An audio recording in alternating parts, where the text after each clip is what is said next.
discuss some things with us. Rom, so that might be why. What's up, Von Swede? Ali, good morning. Roku, good morning. Yo, Fat Daddy, good morning. Good morning. Melly, Rashad, Injective, Snark Attack. Can you talk about Trump's Sundown Tour? Sundown Tour? I don't even know what that means. Probably not. Send me a DM what you mean by that. Are you talking about he's going through like sundown towns? Maybe I missed that. It's possible. It's possible for me to miss things. Good morning to Don, to Megan, Left Jess. He is Joe? Okay, yeah. Send me any info you have on that. What's up, Jeffrey? Buffy. Okay, thank you. Tour of the sundown towns. Is he choosing them because they're sundown towns? Is that... Or we're finding there just happens to be a pattern, which would make sense. Morning, Ann. Siren, good morning. Lori, Lori, send me anything you guys have about the Sundown Towns tour. This didn't make its way to Twitter. It didn't make its way to any of the news sources I checked. So there's a lot of things I missed this weekend on TikTok. Apparently, some stolen valor people accusing people of stolen valor that may or may not they themselves be stolen valor. Yeah, I've heard some things. I heard a couple of things. Yeah, I've read about Aurora. We're going to cover the stuff in Aurora. We'll cover that here in a little bit. But yeah, Aurora's crazy. Yeah, I saw the thing. I don't remember who reposted it, but it was on. Is his name Army Girl? I'm sorry. Whoever that panel was, that older millennial came up on it. That dude sucks, man. He's just a miserable fucking person. And if you're going to engage in character assassination, you may want to make sure that your past is clean. You may... Jess Army Gal. Thank you, Buffy. Thank you, Megan. Thank you, Claudia. I appreciate that. You may want to make sure that before you get behind the wheel of the character assassination train, maybe you shouldn't have a few drinks first. That would just be my advice to everybody involved. The saddest part is you've got a bunch of people who did serve arguing about service. Like, I don't care if you served or did not serve, but it's sad to see that those that are serving, like, he went at Jolly Good Ginger for one reason. And the one reason he went at Jolly Good Ginger is because Jolly Good Ginger got a bunch of clicks last week for confronting Charlie Kirk. That's why he went after Jolly Good Ginger. He didn't like that. He didn't like that one of his heroes was being attacked by Jolly Good Ginger. So it's not surprising out of older millennial. It's not surprising out of any of these conservatives. We'll talk about a little bit more stolen valor. But today is the day of labor, to celebrate labor. I hope that all of you don't have to work today. That would be terrific. I was just reading about the proposed 30-hour work week from, I think it was FDR, if I remember right. Jolly has over 5 million followers now. What was he at before? What was Jolly at follower-wise before he confronted Charlie Kirk? Paid time off, Megan. Well done. Photographer Graham, you're working. That's LW's working. Second job today. God damn. We gotta fix this stuff. He had 5 million before. I don't know. Anyways, I don't want to get too involved in everybody else's shit, but it made me laugh. Anytime older millennial gets dunked on, it makes me laugh because I think he's one of the dumbest people on the app. But he speaks very confidently, very, very, very confidently. So let's kick things off the right way. Everybody knows that our friend Donald Trump is a scab, and I just wanted... I think the best way to start today's show off is just a reminder by Sean Fain that Donald Trump is a scab, and here we go. Donald Trump is a scab.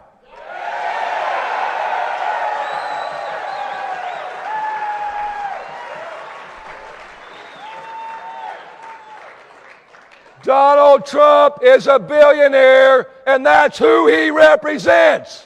There we go. I think that's the appropriate way to start things off today. Donald Trump is a scab. Everybody knows that Donald Trump is a scab.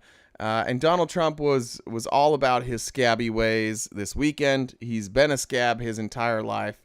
And here's Donald Trump. I think it was 2015-ish. This is an interview from him where and Kamala HQ posted this. But this is Donald Trump just showing like, hey, yeah, I've always been this way. This is who I am.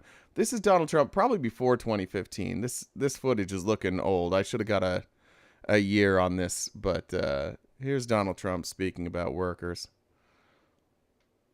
Same thing with the unions. That's right. They get their little 5%. They get another 2%. They get another 3%, 4%. Then all of a sudden they're making more money than the people that own the company.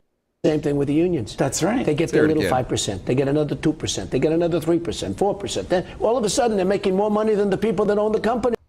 You'd think that unions are getting, Donald Trump says unions are making more than the people that run the company. If that's the case, I'd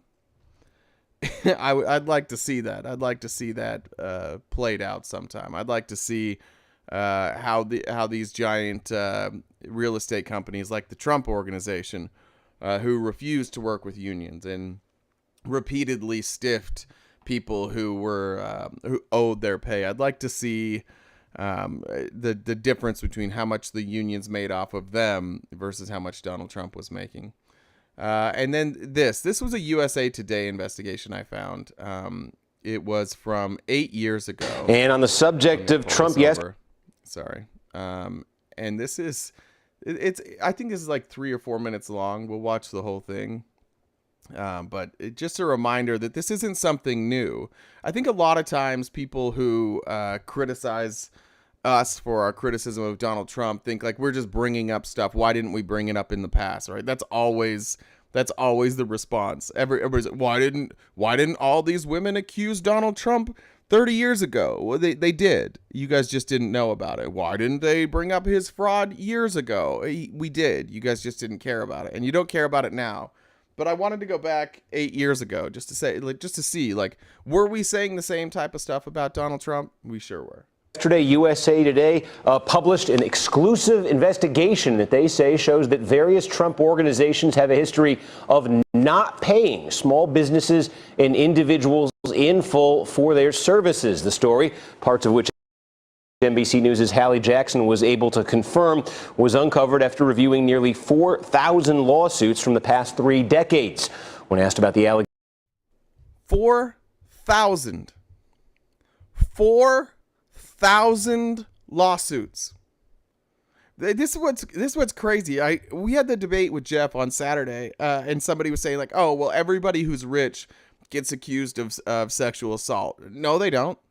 And they sure as shit don't, like over 30 times. 4,000 lawsuits. Allegation campaign spokesperson Hope Hicks directed NBC to comments Donald Trump made earlier to the paper. He defended the tactics, saying, quote, let's say that they do a job that's not good, or a job that they didn't finish, or a job that was way late. I'll deduct from their contract. Absolutely. And that's what the country should be doing. How do you determine that? How do you determine that? Right? You have a contract. You pay for the work. I've dealt with contractors, good and bad. And if you have a contract for the work to be done and the work isn't done satisfactorily, you make them redo the work, right? You make them complete. What you don't do is just not pay them. And by the way, if the work wasn't satisfactory or wasn't done on time, you're not just firing them and start over. That's impossible. So this is a perfect example of who Donald Trump is. This is like his back door out of everything. If you have this type of rhetoric and you have this type of ideology when you're running a company, you will find any reason at all to stiff somebody who did work for you. Now by USA Today investigative journalist Steve Riley, who reported this story. So Steve, thanks for joining us. Take us through the basics here. Small businesses, individuals. Give us an example of somebody you're reporting on here. What did they do for Trump, for his organization? What did they get in return? Well, thanks for having me. One example that we looked at is a cabinetry business that was based out of the Philadelphia area. Went to work for the Trump company in the 1980s at the casino they were building in Atlantic City, New Jersey. And the story of the person we talked to was that the Trump company failed to pay the last payment. It was about $83,000 on that contract, and that was damaging to obviously that small business of about 20 employees at the time, and eventually they went bankrupt. Was there an explanation from Trump? I mean, I'm assuming the company spent a lot of time trying to collect it. What were they hearing back? Well, what's interesting, the small business person said Mr. Trump told them he's not going to make the final payment. However, they're welcome to come and do work in the future for future Trump projects. Hey, we stiffed you this time, but in the future, we'd love to have you back. You're somebody we can just stiff and bring back. It's crazy. Projects. And so that's inconsistent with Mr. Trump's statement when I spoke with him for this article that he would only make payments, only skip on payments if the work was late or deficient in some way. Right. I mean, so that's what I'm kind of curious here. Are you finding that this is a series of sort of events where his company turn to their vendors and say, look, you guys didn't get the job done. You didn't deliver us what you promised you would. We're not happy. Therefore, we're not going to pay. Or is this just blanket, not payment, no explanation? It's sort of just a strategy. The allegations that we looked at, and you mentioned we looked at about 3,500 lawsuits in total involving Mr. Trump as a plaintiff or a defendant or one of his companies. So the subset of lawsuits and other documents in which it's alleged the Trump companies failed to make proper payment alleged that the contractors and employees did the work they were contracted to do and did it according to whatever agreement was in place and were not paid fairly for the work. All right, Steve Riley from the USA Today. It's an interesting story. Thanks for joining us. I think the Trump folks would say, oh, well, there's probably another explanation for this. And maybe some of the times there is. But I've read enough about Donald Trump and his business practices to know that Donald Trump historically doesn't pay people. It's why nobody will develop a Trump golf course. I know I talk about golf all the time. I'm sorry. I like golf. I cannot recommend Rick Riley's book, Commander-in-Chief, enough. But nobody in the golf industry will work with this man because he oh yeah, by the way, we added some sound effects which scare the shit out of me. That was for subscribers. I appreciate yeah, it's true, and Lori for subscribing earlier, but you may hear some sounds. Shout out Jen figured all that shit out. It scares me every single time. So yeah, good. It scared you guys too. Cool. So we're gonna keep you guys on your toes.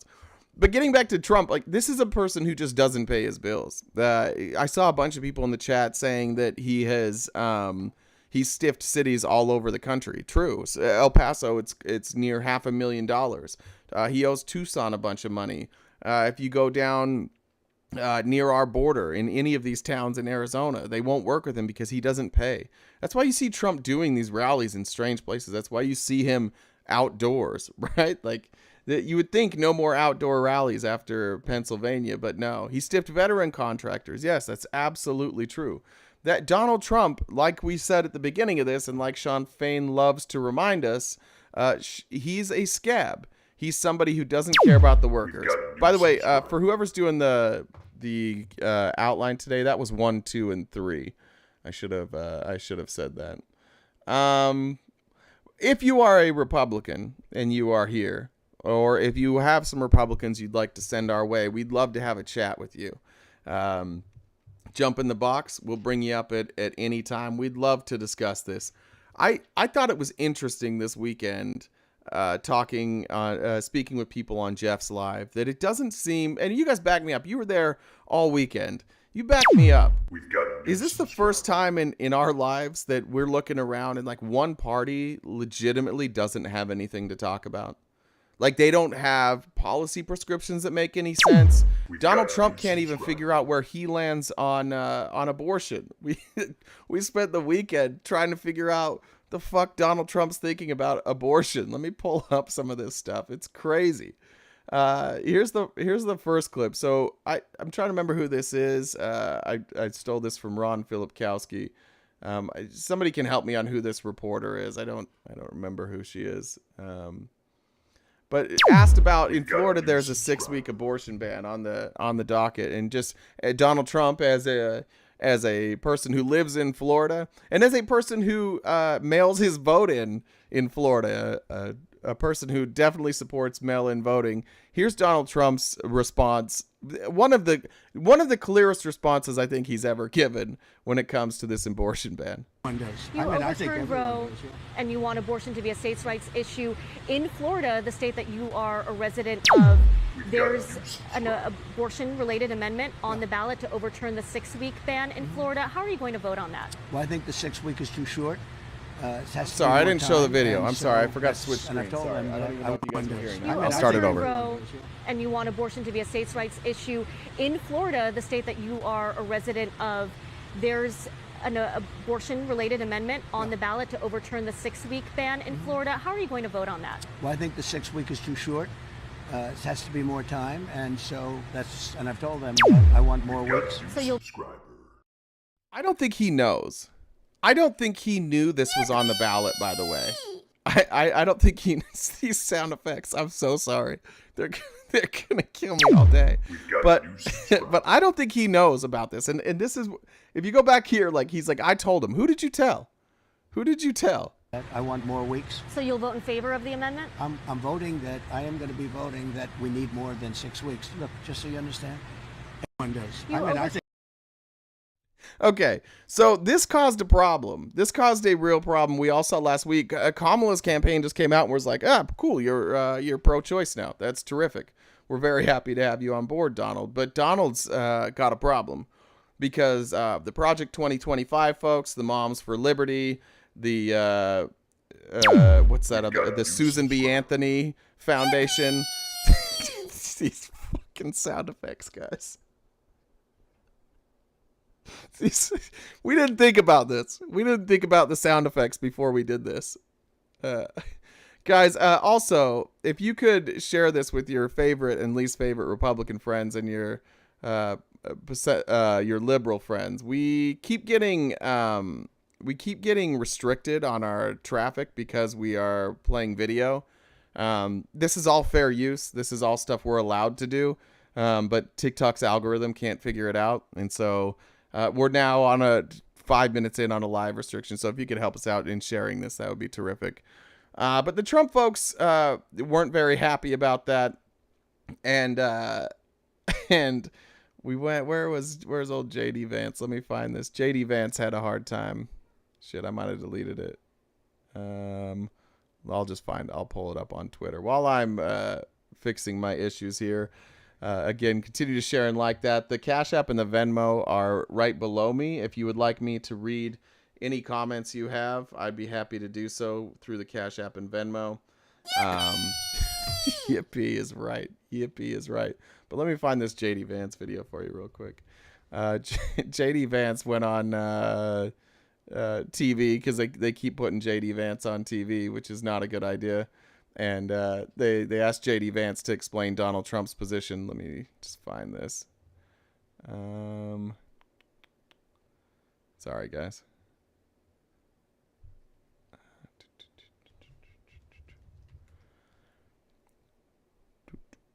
Where the hell is it? Now suddenly I'm not going to find it. Now it's just not going to be like front page Twitter news for some reason. There it is. Got it. Thank you guys for your patience. Go there. Take this back down. Sorry guys, I'm learning all this still. All right. Got a new subscriber. There we go. Now we got JD. There's JD. Tape in place. Hopefully the audio was all fixed. We were talking about Donald Trump's. By the way, when they talk about the audio being fixed, if you guys didn't see this, JD Vance was asked, like, wait, why is Donald Trump saying that he's going to vote against this Florida abortion ban? And JD's like, the audio's bad. I can't hear you. And so JD Vance tried to get out of it, and CNN just obviously behind the scenes is like, no, this is bullshit. We'll fix it. Don't worry. So that's where we're picking up here. After JD Vance, let's say probably, because we're not 100% sure, but let's just say probably fake. Those fucking Autobots, man. Tape in place. Hopefully the audio was all fixed. We were talking about Donald Trump's statement on abortion overnight, where he said he would vote for more than 6 weeks in Florida. When the campaign then put out a statement saying, yeah, but he's not saying he's going to vote for the amendment which would allow for more than 6 weeks. And I was asking you if it was a language thing, if he understood what he was saying, or if this was a shift in position. Well, again, John, and thanks. I can hear you much better now. I appreciate you guys fixing that. It's a lot better now. The president is simply saying he doesn't like 6 weeks. He obviously has said he doesn't like late-term abortion. And I think he will make an announcement on what he actually wants to do on the Florida law in particular. Here's my question. He works for Donald Trump. He works for the campaign. Why doesn't he know? Why can't they figure out what Donald Trump's position is? For all the people complaining about VP Harris's stance and her lack of agenda for so long, like, where are we at here? We're in September, and your running mate doesn't know where you stand on abortion? But again, President Trump's been extremely consistent that he's going to make this decision as a citizen of Florida, but he wants the national government that he intends to lead to be focused. Did anybody hear Donald Trump be very consistent and very clear, as if J.D. Vance is saying here? When we watched that video, was it clear that he was speaking as himself as a Florida voter, and that's how he would act, but this would have no meaning to the national campaign or his national view? I missed that part. Did you guys hear that part? I might have missed it. He's going to make this decision as a citizen of Florida, but he wants the national government that he intends to lead to be focused on national issues like inflation, the cost of housing, and the wide open southern border. He wants states to make their own abortion policy, and that will be his position for the remainder of the campaign and the remainder of his presidency. You say he's been consistent, but of course there was a period in Donald Trump's life where he was not anti-abortion. Then he became anti-abortion, at one point suggesting that women should be punished if they have an abortion. Now he's saying he's for more than... Fact check true. Donald Trump, if you remember, said there has to be some sort of punishment. There has to be some sort of punishment for women who get abortions. Of course there does. 6 weeks, but it's not clear how he's going to vote in an amendment in his own state. So that's why I think people are seeking clarity. You can understand that. Well, John,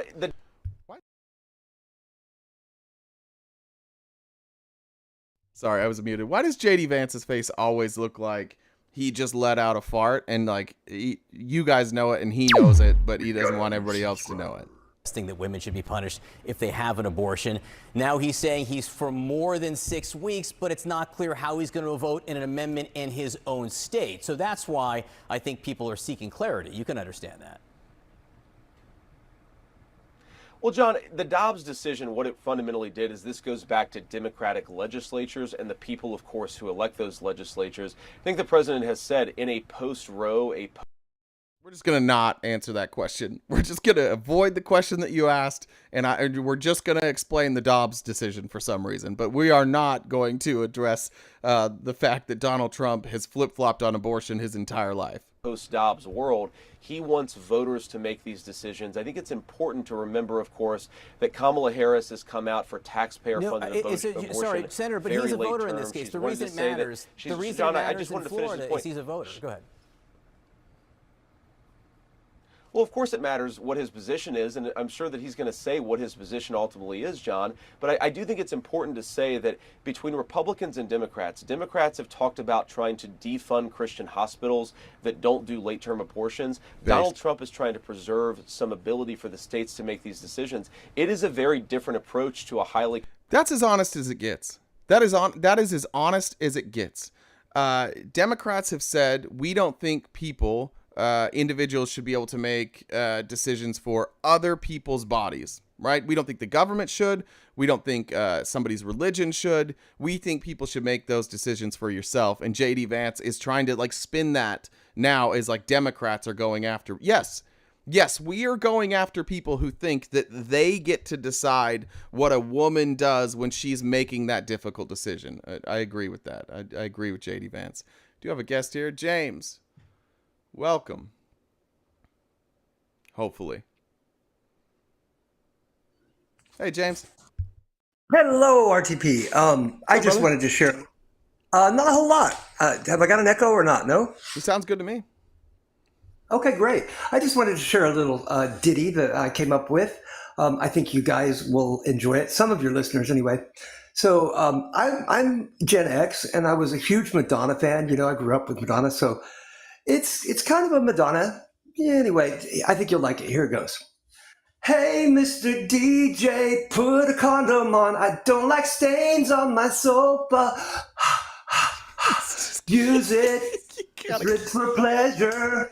Jesus.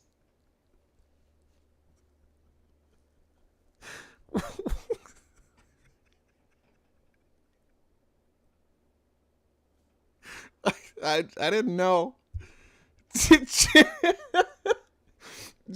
Jen told me he's op, and then she said, maybe I'm wrong. She just messaged me, maybe I'm wrong. That's a good performance. I loved the performance. I thought the energy was great on that one. I loved every bit of that. I'm sorry we had to cut away, but I'll get in trouble.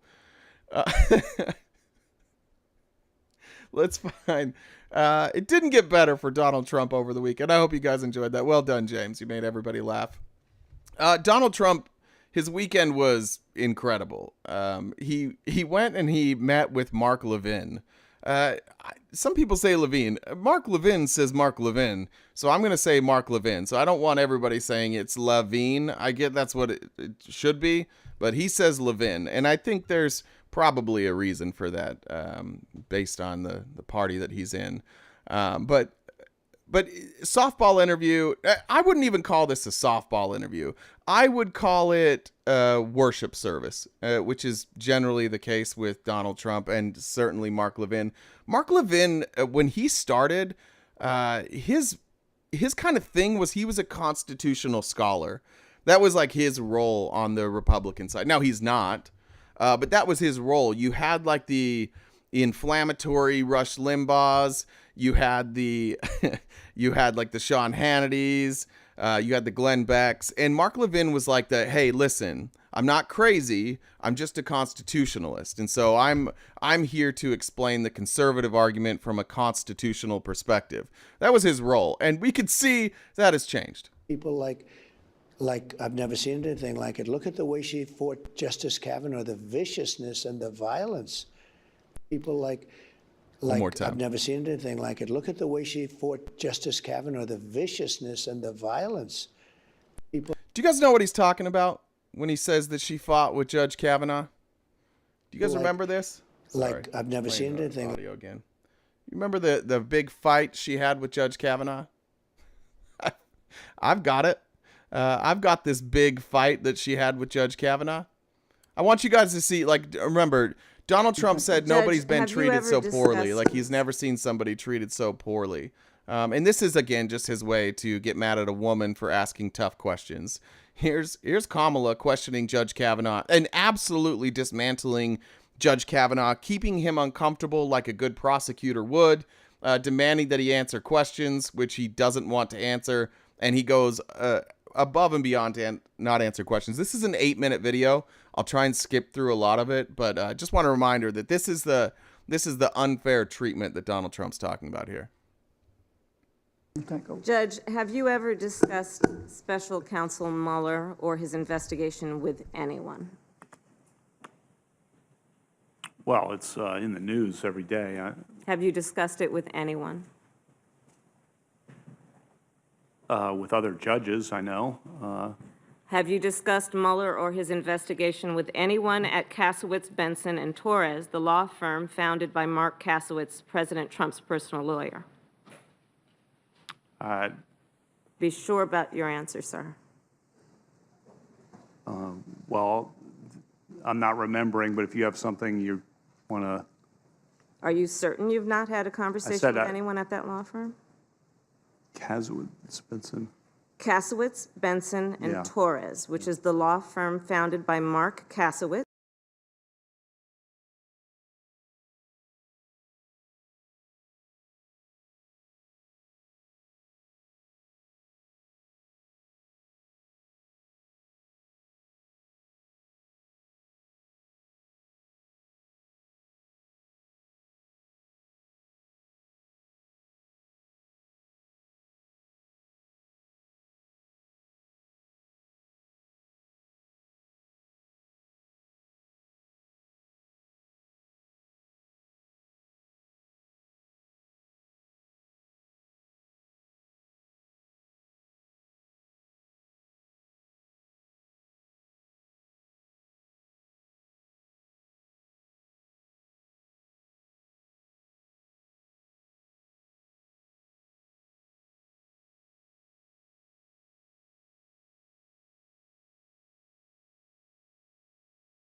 habits. They spawn new firms. But there is no possible way we can expect this witness to know who populates an entire firm that he's not even...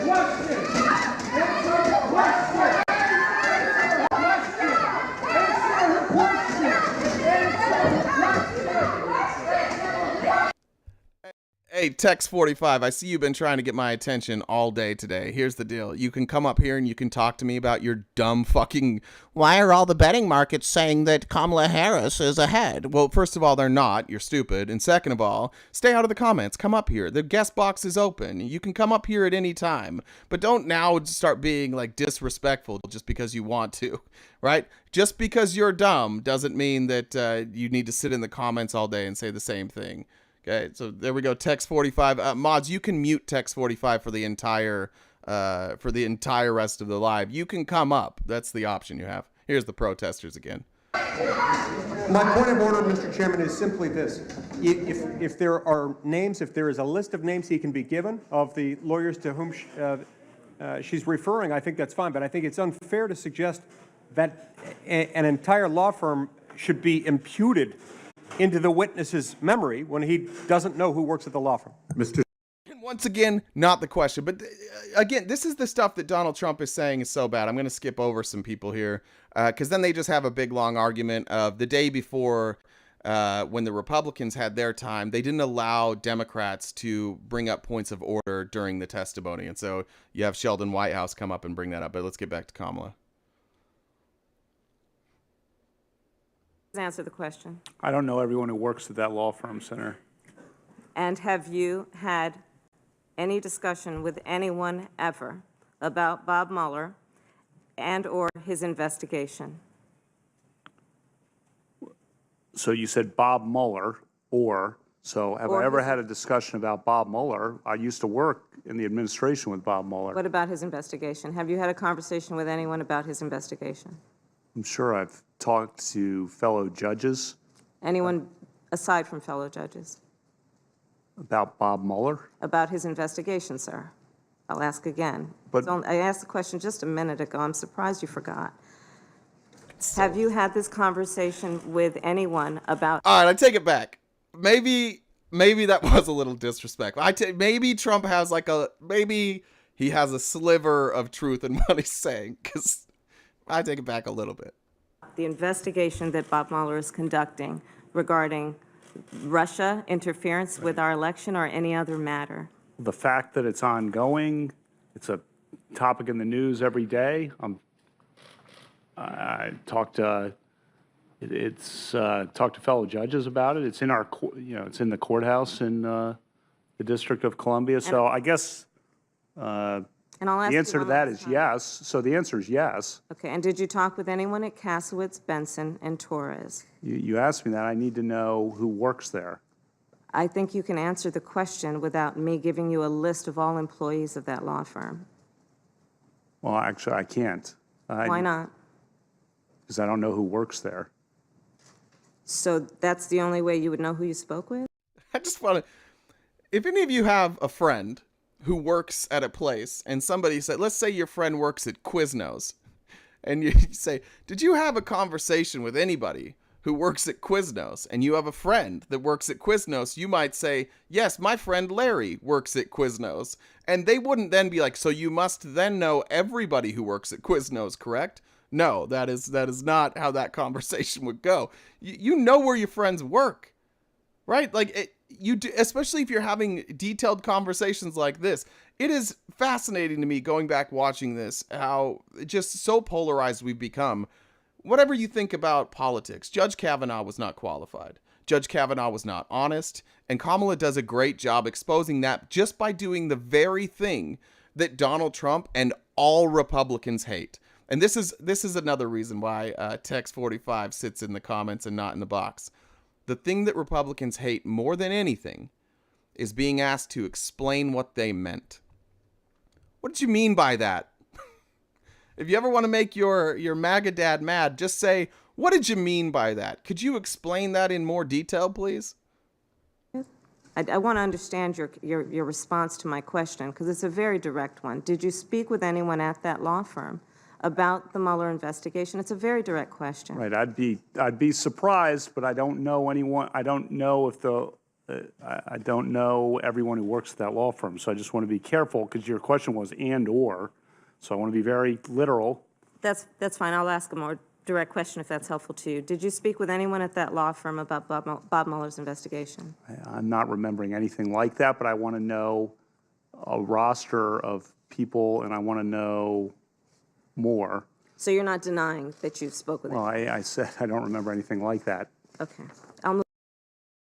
So anyways, that was just because Donald Trump said that that Kavanaugh was treated so poorly. By the way, she asked the same question for 5 straight minutes. Mike Lee tried to run interference for him. And Donald Trump and Republicans' view of that is, oh, this was unfair. This was horrific treatment by Kamala. One thing that she is a lot of times people think like she doesn't come off as super charismatic, and it's in these moments. Like that's her time. That's the time for her to not worry about charisma, but to get the questions answered. And she did a good job of, at the very least, making Kavanaugh look like he's not willing to answer questions. Just a reminder, this replay is on YouTube, or this live stream is on YouTube, and the replay will be there also. If you go to YouTube at RTP-Talks, you can find all of our videos there. We also have some shorter form content that we've clipped, as well as stuff that other videos we've made. While you're there, if you subscribe, like a video, that would be absolutely wonderful. The Cash App and the Venmo are below me. If you'd like me to read your comments, just send a Cash App or Venmo there. And if you'd like an invite to our Discord where you can make fun of me while I stumble through this, you can DM me or any of our mods. Tracy sent a message. Tracy says, "What time's the shirt come off?" Is that you asking me? We're gonna need a lot more. Donations than that, I think, for the shirt to come off. Can I do that? Is that legal? That's probably not even legal on this app. Anyway, so getting back to Trump and his interview with Mark Levin, Donald Trump now has to just remind us that if there's anything he loves, it's not his family, it's not this country, it's not his hair. It's not his wife, who we can't find. If Donald Trump loves anything, what do you guys think it would be? Just take a guess in the chat. What do you think it is that Donald Trump is going to make sure he praises now? Any guesses? Himself, that's a good guess. Himself, close. I would say it is himself. It's who he wishes he could be. I asked the Prime Minister of Hungary, as you know who I'm talking about, Viktor Orban. And he's in the book? He's in the book. A lot of these leaders you dealt with are in the book. Many of them are, Yeah. yeah. But they asked him, what do you think? I mean, why is the world blowing up? Viktor Orban it's strong. They consider him strong. It's a good thing, not a bad thing. Runs a strong country. I asked the... Sorry, guys, I didn't play the video on that one, but you heard it. I apologize. Going back and forth there, and you'll see the bronzer. But yeah, he's going to praise Viktor Orban. Donald Trump will take any opportunity to say, like, he wants his cruelty to be perceived as strength. He wants his cruelty, the cruelty from his followers, his positions, his nationalism, his anti-immigrant stances, his anti-LGBTQ stances, all of that. He wants it to be perceived as strength, and it drives him nuts when it's not. So that's why he's consistently pointing out other dictators who do that, and they're viewed as strong. Yeah, I guess if you want to view them as strong, meaning like they use a strong arm to make sure the people in their countries do what they are told, then yeah, that's true. It also doesn't end well for them. It also is interesting that like the wannabe dictator is the one that had an assassination attempt on them, right? That usually happens when you divide people in this way, and when you consistently attack marginalized communities, like you're going to be viewed as a dictator, and people are going to fear you. And when people fear you, sometimes they want to get rid of you. It's a recipe for disaster for all of these, every one of these dictators. It always ends poorly for them, but not before they decimate a country. Let's go here. I don't even know what he's doing here. Donald Trump does not understand any of the conflicts that we're in. I want to be clear on that. Donald Trump cannot explain in any great detail what's going on in Russia, what's going on in Ukraine, what's going on in Israel. He has no idea. And I think this kind of highlights that as he tries to explain like the change that happened in Israel. It's amazing. If you go back 15 years or even less, the strongest lobby in that sense in the United States was Israel. You couldn't say a thing about Israel, Christian or Jew. You couldn't say anything about today. It's like under siege. I think this is a self-report, because I went back and I looked, and I went back 15 years. I found multiple clips of people who were critical of Israel. Multiple clips. I played on the news, people that held positions in Congress. Lots of people were critical of Israel. I think what this is I think Donald Trump is remembering all the Jew jokes that he used to make that he got in trouble for. I think that's what this is, because I don't know what he's talking about here. You guys that have been around more than 15 years ago, you could be critical of Israel. Right? I don't know what he's talking about here. I think it's just as he became in the public spotlight for politics, like his anti-Semitism didn't carry the same way. I assume that's what he's talking about. You look at AOC +3, you look at these people, the way they talk about it. The squad is now AOC +3. That's the first time I'd heard that. But it is catchier. That's better than the squad, to be honest. AOC +3 is a little catchier. Plus, then he doesn't have to mispronounce the other people's names. And then you see Schumer, who's become a Palestinian, as far as I'm concerned. I mean, he's actually become like a Hamas agent. Schumer, how did that happen? Schumer, a Jewish man who simply says that we should not continue to decimate Palestine. Now he's a Palestinian. Well, cool. Then we're all Palestinians. If you are here and you don't want more innocent Palestinians to die, you're Palestinians. Let's make the shirts. We can put Chuck Schumer on the shirt. We can say we're all Palestinians now. But that's what, like, the hard part with dealing with Trump supporters and this MAGA right wing is when he says something like this, it's very clear. If you're saying Chuck is a Palestinian and Chuck is just saying, hey, we should have a ceasefire, we should probably try and have a more peaceful outcome, and you're calling him a Palestinian, I think it's giving away the game. It's conspiracy on my part here. 100% conspiracy on my part here. But I do believe that Donald Trump and his family view Gaza as a place, like a future place of business. I believe that the Abraham Accords were the gateway for them to be able to move into Gaza. I believe that Israel needed... The sound effects are back. I didn't get rid of the yippee. I don't know what happened there, but they're back. I do believe that the Abraham Accords were just a way for these other countries to be like, all right, cool, Israel, we're with you. And we're going to invest in your company or in your country. Because that's what's going to happen. What do you think is going to happen in Palestine if we can get a ceasefire? You think that the Israelis and the Americans are just going to be like, well, we're going to rebuild everybody's stuff exactly how it was and nothing will change? Absolutely not. If anything happens, they're going to cede ground.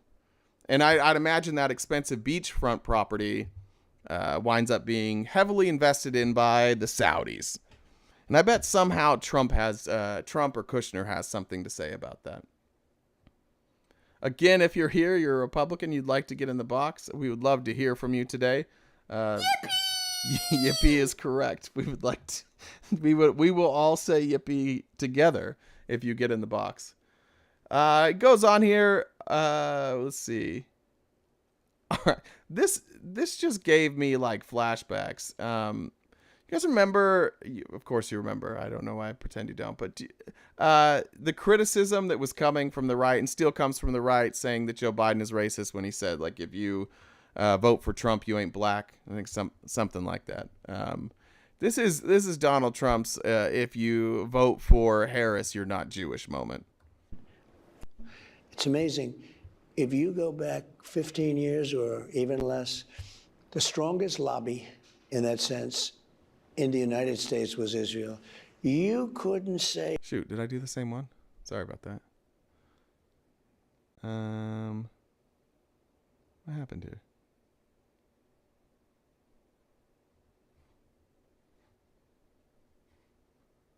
Sorry, guys.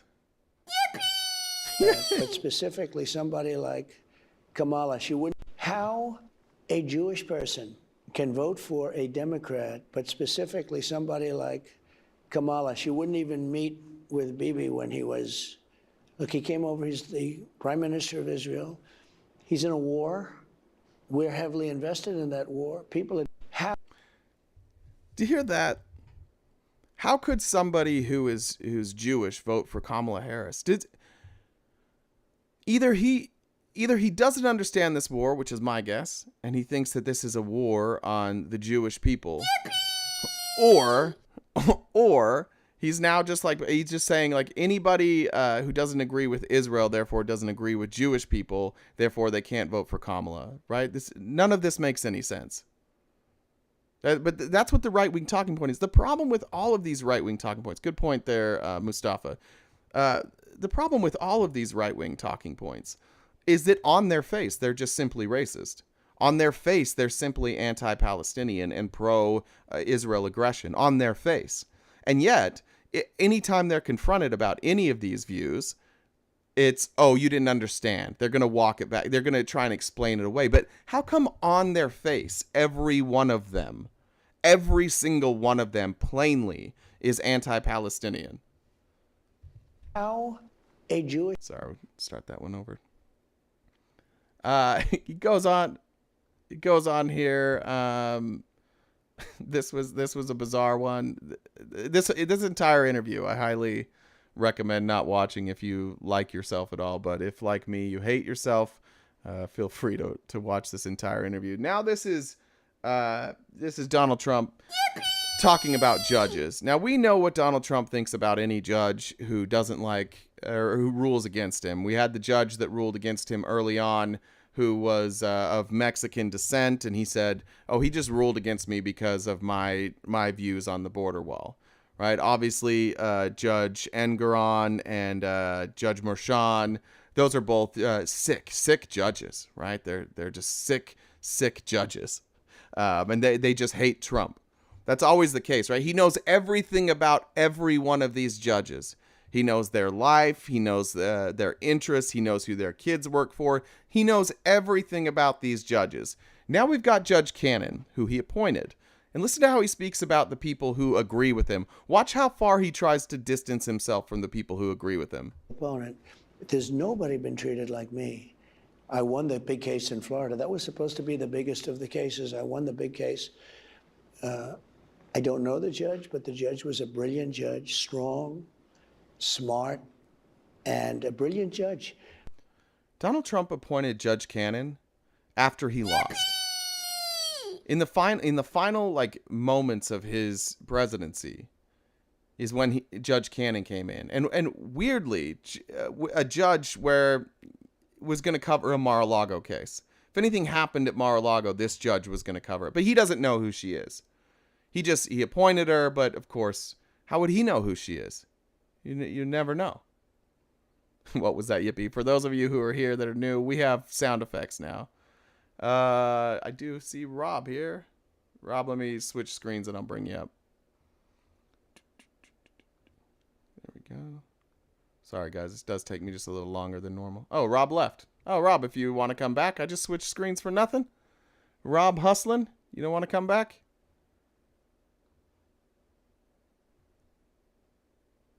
No? No there for Rob? Rob's going to stay out? All right. Rob, you stay hustling. Then in typical Trump fashion, now we are going to praise God for believing in Donald Trump. I love that Donald Trump praises God now. That's my favorite thing. Like God is on his team now. Like maybe he kind of treats God like he treated Ted Cruz. Like, yeah, we didn't used to be on the team, but now it's beneficial for me, so now I like God. during a speech. I just said, put out the chart. And I, boom, turned around. So he's talking about obviously the assassination attempt. And he said, I don't usually look at this. During a speech, I just said, but this time I looked at the chart. put out the chart. And I, boom, turned around. If I didn't turn around, if I turned around just a little bit less or a little bit more, if I turned around more or less, it was still. I would challenge anybody here right now. Sorry, and I didn't have the video up. I would challenge anybody who's here right now to go watch. Just go. You can go to YouTube. Anybody, if you have a second device right now, if you go to YouTube and you watch Donald Trump's assassination attempt, this version did not happen. Let me scroll back here. This version of events didn't happen. Or a little bit more. If I turned around more, or if I didn't turn around, if I turned around just a little bit less or a little bit more, if I turned around more or less, it was still the end. He was turned that way. If you watch it, he turns and he's talking like this the whole time. And at one point he does this. His head is in the same place. This idea that there was like this half second where he turned and then the bullet went by, that's not what happened. It's not what happened at all. He was turned that way for multiple seconds. This is not true. This is revisionist history as a way for Donald Trump to say that he was ordained by God. By the way, if you want to go back in history, you want to look at pre-Schmittler in power and the assassination attempts on his life. What did they say? They said the same thing. Oh, God saved him. God saved him. This didn't happen, guys. This version of events that Donald Trump and the Republicans are telling us in order for them to say that God saved Donald Trump, it didn't happen that way. Now, maybe, look, if God's real, maybe he did save Donald Trump, but he didn't do it in this way. If I didn't turn around, if I turned around just a little bit less or a little bit more, if I turned around more or less, it was still the end. So it's God. I want you guys to hear how he talks about God. Donald Trump doesn't have like empathy. He doesn't have real emotions. And whenever Donald Trump talks about something that he doesn't understand, he goes into this weird voice. He'll elevate his voice, it'll rise, and then he'll talk about it in a way that like you can just tell that he's uncomfortable. Here we go. Till the end. So it's God. I know people that have become. Now, instead of praising God here, watch what he does. It's God. Now, what are we going to praise God here? That have become believers in God because of it. Donald Trump is saving Christianity. The assassination attempt on Donald Trump is saving Christianity. These poor people, they had no direction until somebody took a shot at Donald Trump. Let's hear it one more time. So it's God. It's God. I know people that have become believers in God because of it, but I rarely use the chart during a speech. By the way, another part of this that is untrue, he uses the chart in every speech. Every speech. We went back, he's not using that chart anymore, but he used it in every single speech. And he said, like, I always did it at the end, but this time I did it at the beginning. We went back and we watched it. He didn't always do it at the end. Not this shit again. Sorry, guys. Now it made me bring up a puzzle piece to say I was real. People are not liking the sound effects. Jen, will you just turn the sound effects off today? We'll figure out something. Yeah, there we go. Sorry, I lost my train of thought. It asked me to put up a puzzle piece there. We'll keep going with this interview. Oh yeah, here it is. Actually, I had the video of this. I forgot that I put this in here. I asked you guys to go see this, but I just want to. And you know, that's a little bit old, that chart. Here. That chart. Drop this over here. Yippee! All right, you just tell me how long his head is turned here. And you know, that's a little bit old, that chart. That chart's a couple of months old. Now, the shooter is coming from give my hand there, from this direction, right? So he's faced at the shooter at this point. That's where the shot came from. And if you want to really see something that said, take a look at what happened. Now, look, let's just go back. Okay, let's count the seconds here. And you know, that's a little bit old, that chart. That chart's a couple of months old. And if you want to really see something that said, take a look at what happened. 6 seconds. 6 seconds there. We're 6 seconds in. And by the way, here's how his face was most of the time. That's the position his head was in most of the time. And then after the shot, or when the shot was fired, was when he returned his head to that position. It was only for a moment that he did this. Right? He turned his head for a nanosecond this way and then back to where he was. I don't think this does a good job showing that, like, this story that they're telling, that Donald Trump moved out of the way at the last second. I don't think that this shows that. Old, that chart. That chart's a couple of months old. And if you want to really see something that said, take a look at what happened.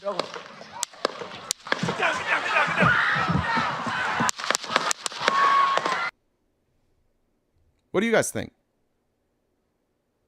Is that, again, horrible? We hate that this happened, but does that back up what he said? Oh, Jen, I see you. Oh, I have to turn the Yippee volume down. I'll do it another time. Rob's back. Yippies are here to stay today. I apologize for that. Rob, welcome. Hey, boss. How's it going? Good, man. How are you? I'm all right. Just plugging in my electric vehicle. Oh, I remember you. You're an electric vehicle guy. I remember. Yeah, gotta be in California. That fuel tax killing profits.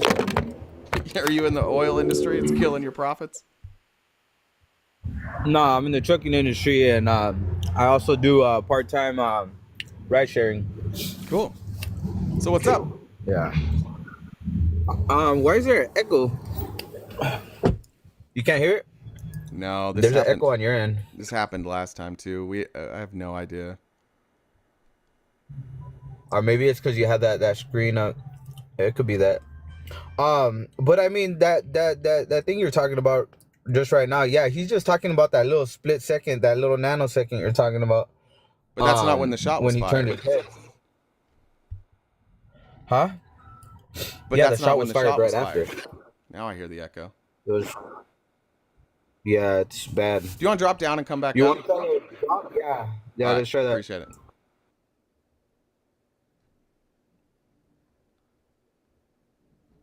Sorry, guys. We got to figure this out. We thought we figured it out last time. I'll switch it over to here, to the solo mode. Yeah, I was getting the echo now. Bad. Yeah, it tracks in the video, right? Because, by the way, I understand that people are driving. I don't know that driving is a real rule. I have no idea if that's real. Is that any better, Rob? No, it's not. It's still there. Yeah, people are saying that I'm on Bluetooth, but I'm not. I haven't been on Bluetooth. Can you? Yeah, it's when you talk. You hear it? I'll try and be careful. No, I don't hear it when you talk. I'll just try and be careful and not to cut you off. So go ahead. Maybe try switching it now that I'm on live. The way you have it organized. I can't. I already switched it. Yeah, that's weird. But yeah, I mean, he just explained that little nanosecond. I believe, in my opinion, I mean, if you want to scrutinize every little thing he says, which, I mean, you're basically doing during the time that I was watching, and I've only been watching probably about 10, 15 minutes. I mean, we could do that with Harris. We could do that with Biden, and I could do it from a Republican perspective. I don't think you could. Yeah, you could. Yeah. Can you try? Let's just see if this works. Can you try turning your camera on and then back off? You don't have to put it on your face, but just turn it on and off and see if we can fix that. Yeah, let's try that. Let's try that. Or maybe unmuting and muting, huh? Yeah. Let me see.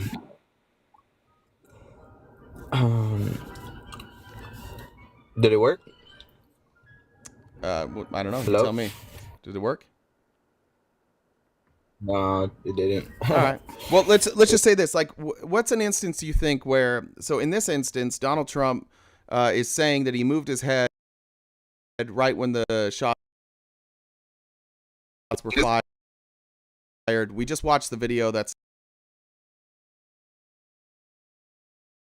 not true. What's an instance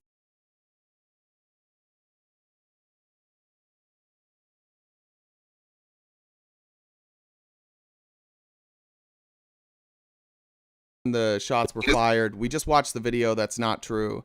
What's an instance that you would show where Kamala Harris watched it? Perspective. Did you not just watch it? Okay.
What are you saying? Because you're coming from a place where no matter what he says, he's lying off to the bat. So you don't. No, I saw it live. This is the first time I've ever said this. I went back and I watched it this weekend. This weekend is the first time I realized he was lying about when that shot happened. I learned that this weekend. I don't know, but this echo is really bad. It's hard to comprehend what you're saying sometimes at certain points. Yeah, I hear you. I don't know how to fix that, bud. Yeah. Yeah, I mean, I when I look at someone talk or speak, I don't say and if they are lying, you know, I don't accuse them of lying because maybe to them it's the truth, you know. I just say I have a disagreement with that person, you know, on the way things happen or things occurred. Cool. I don't. Because When people are clearly lying, I say they're lying. So we just have a difference in how we handle things. Donald Trump lied multiple times about what happened in this event. okay, I mean, that's your perspective, that's your belief. I mean, there's plenty of people that disagree with you. Who? You know, all the people that disagree with you. There's independents, Republicans, there's even Democrats. I'm pretty sure Tulsi Gabbard disagrees with you. I'm pretty sure Robert Kennedy disagrees with you. I'm pretty sure, you know, a lot of the MAGA people disagree with you. About what? We can watch the video, about dude. what you're saying. Well, then I would say that the MAGA people maybe have an incentive to not believe what their eyes are showing them. Like you're not even arguing with me, brother. You're arguing with a video. You're arguing with a video of what actually happened, and you're saying like, how dare I criticize him? And for you, the way that you operate in your life is if somebody says something, you're like, oh, that's their belief, so I'm not going to argue it. Yes, because we were talking about God and his belief in and God having his hand in what happened and him not dying or whatever it is. Yeah, and I don't on how he. But that doesn't back up what he's saying. That's not a lie. That's a belief. A belief is not a lie. Beliefs can be lie. Like you can believe in something that's not true. You can believe in something that's a lie. You can believe in lies that you tell yourself. We see this a lot of times with people who have. You mentioned earlier, like in a car wreck, people have different stories. People who have traumatic events sometimes they remember things a little bit differently, and people that can experience the same traumatic event experience it differently. I'm just saying, whatever you want to say of Donald Trump, maybe he's not remembering it correctly. He's wrong. The stuff he said about the prompter, the stuff he said about him moving his head a nanosecond before, all of that is untrue. So he might remember it that way, but that's not what happened. And by the way, like if I went back and watched this stream, I'm going to do a lot of things with my hands and with my head that I'm not going to remember. Right? If I look left, I don't necessarily always think that I moved my head. I looked left, I looked right. You don't really know like what your head is doing all the time. Yes, but I'm pretty sure he's watched that video plenty of times, and that's how he's describing what had happened. Well, if he watched that video and then he's saying like, no, my version is actually correct, then I think that's silly. He did move his, like, if you go back and you see that little nanosecond where he moved his head, literally, I see it. But the shots came after that. I wish I could pull up the video myself and show you. Matter of fact, I just showed the video like 3 different times. Yes, and you could see the little second where he moved his head, and then his head was facing that way. And then he moved it back, and then the shots rang out. The nanosecond that he moved his head, he moved it away from. He was like this, and then he went right back to the position he was in. I don't know what to tell you, brother. He moved his head. You just said it right now. He moved his head. I know. And that's what. Let me try. Yeah, so let me try again. All right. So let me try again. He's looking this way. He goes like this. He comes back, and then about a second later, you hear pew, pew. His head is in the same position. Are you telling me that you think that the sniper's aim was based on when his head went this way for a nanosecond and not this way where it had been the entire time? Do you think snipers take like quick aim like that, or do you think they take their time when they aim? You think this was a quick aim situation where he's like, boom, he's like, there it is? No. I'm just telling you, whatever happened, Donald Trump's version isn't true. Yeah. You can call it a lie, you can call it trauma, whatever it is, it's not true. And it's embarrassing that you came up here to defend that. Honestly. That's a little embarrassing. You really, everything that comes out of Donald Trump's mouth is untrue to you. Like not literally everything, but a lot of things. No, everything. And everything he says is true to you. So how do we figure out which one of us is right? You just said that though. No, you said everything that he says is untrue. Go ahead and play back the video. I never said you did. That. No, I didn't. Okay. I mean, brother, you're up here saying everything he says is true. You are in this argument. You are defending a video that doesn't back up what he says, and you're saying what he's saying is true, despite the fact that we're watching the video. Boss, I said that from his perspective, it's true. I'm not on asking how about his he describes perspective. I'm asking your perspective. What's your perspective of this? My perspective, I seen the video. And I understand where he's coming from. I'm not asking you if you understand where he's coming from. I'm asking you, did he move his head out of the way? Did he move his head out of the way or no? He didn't move his head out the way. Okay, well, he turned said he his did. head. Moved it for a nanosecond. Yeah, and then right back where it was, right? Exactly. So that's what he's talking about from his perspective, in his own words. Brother, why do we always need interpreters for Donald Trump? How come we can't ever take anything he says at face value? How come every time he says something and we're like, here's what he said, you guys all come on and you add all this context that he never said? Why can't he ever say things clearly? Is this just one big riddle? Is MAGA just a big riddle? It's clearly to a lot of people I know. It's clear. But it doesn't. It seems like it's unclear to you guys. You guys are the one with the conspiracy. Because what we're doing is we're taking his words at face value and we're not interpreting them in the best possible way. We're just hearing what he says, and we're not trying to take words that he didn't say and add them. You're not trying to take it in the best possible way. You're trying to take it to the worst possible way, no, basically, I'm not. then, right? What am I You just said that. No, I didn't. Brother, I feel like you got listening problems. I didn't say that. I said you guys take everything he says and you try and spin it in the best possible way. And I'm just taking the words that he said because I don't know what he means. You don't know what he means either. All we can do is take what he says at face value.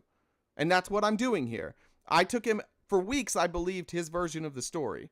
And then I watched the video and I'm like, oh my God, that's not true.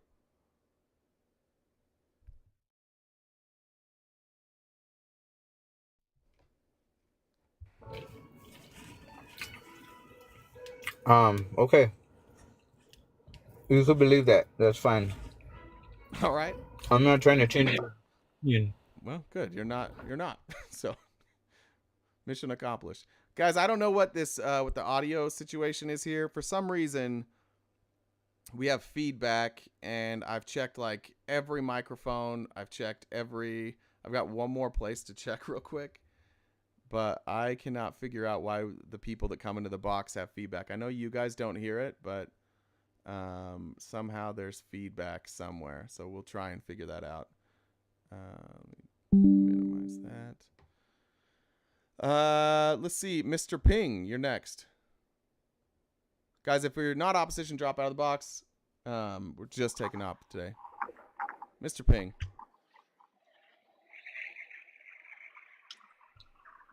Mr. Ping? Hello, Mr. Ping? Who just said I heard inside of Rob's mouth? Who just said that? Maybe mute my PC channel. I don't even know. Oh. I don't know what a PC channel is, but let me look at, I can look at the microphone settings. And then we got Angela. Angela, you come on up. Angela, you there?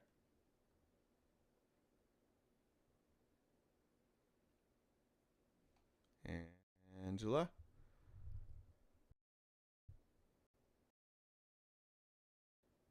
Mr. Ping is to my microphone, just so you can see the connection here. That's my headphone connection. There's my microphone connection. Maybe if I switch to headphones without a microphone,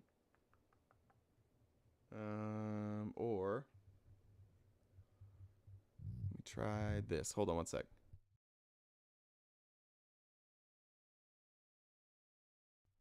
Can you guys hear me? I don't know if this is going to play the audio. Let's just try and play this video again real quick, see if I can hear the sound. All right, maybe it did that. I switched where the audio jack went in. I moved my audio jack to a different spot, so maybe it's not picking up here now. And maybe you guys can hear it. All right, we'll get back to it. Hi, Jen. Thanks, guys, for doing tech support with us. What's up?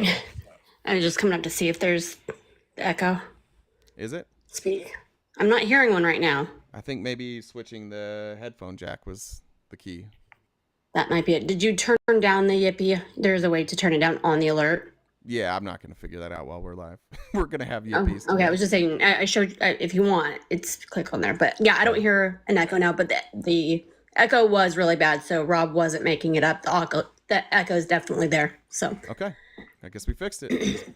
Yep, it's good now. Thanks, Jen. All right, we'll continue on with the show. Let me check comments real quick.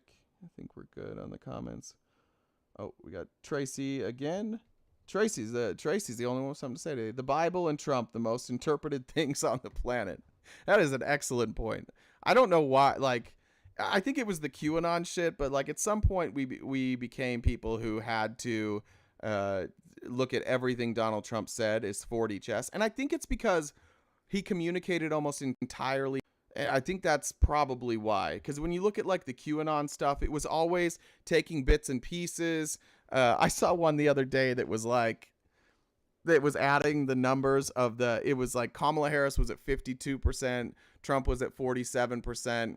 They added the two together, or at 46, maybe it was. I can't, what would it be? 47, 45?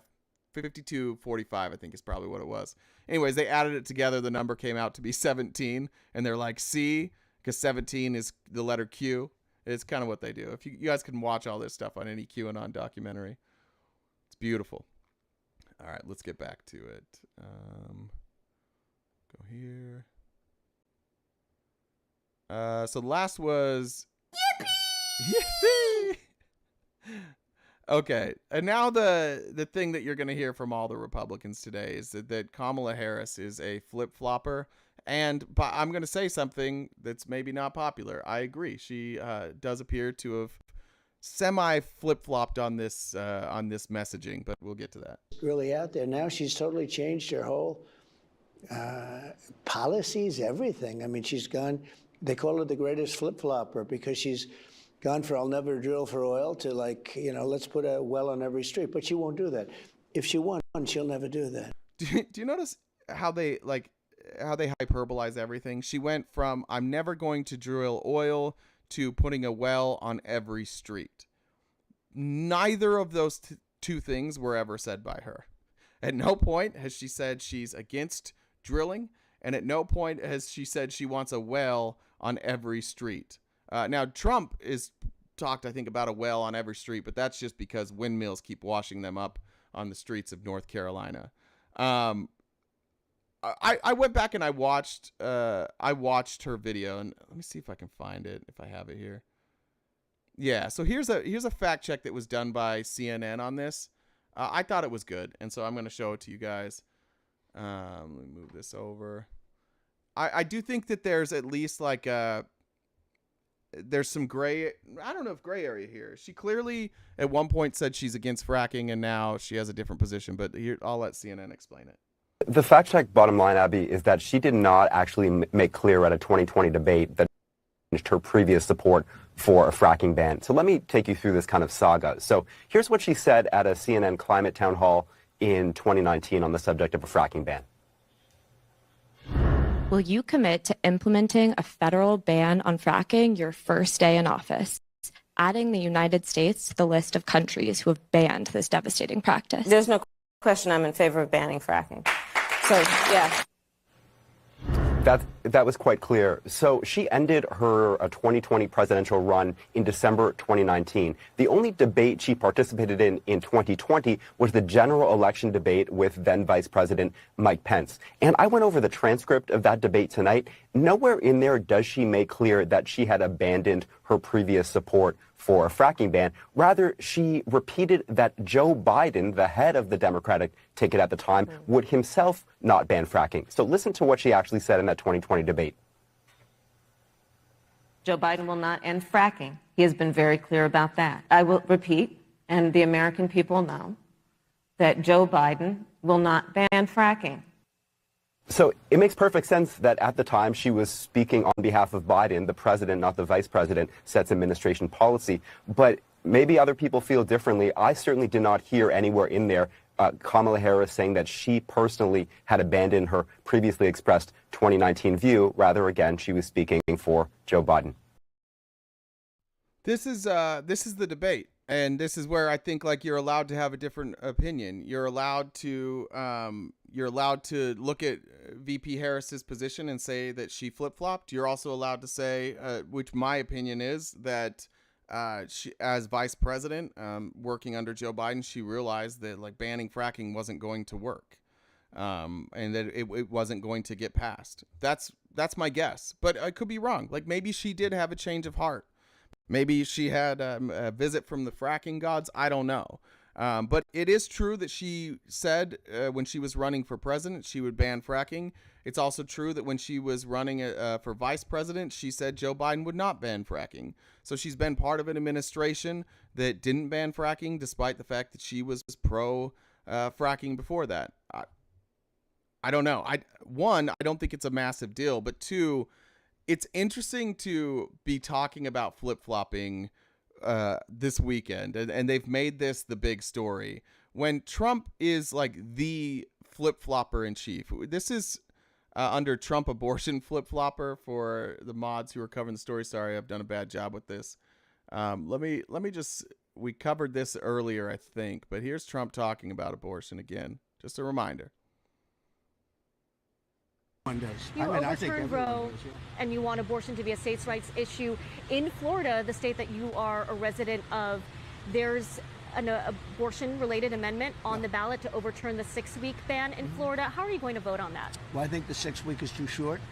It has to be more time, and so and I've told them that I want more weeks. So you'll vote in favor of the amendment? I'm voting that I am going to be voting that we need more than 6 weeks. Look, just so you know.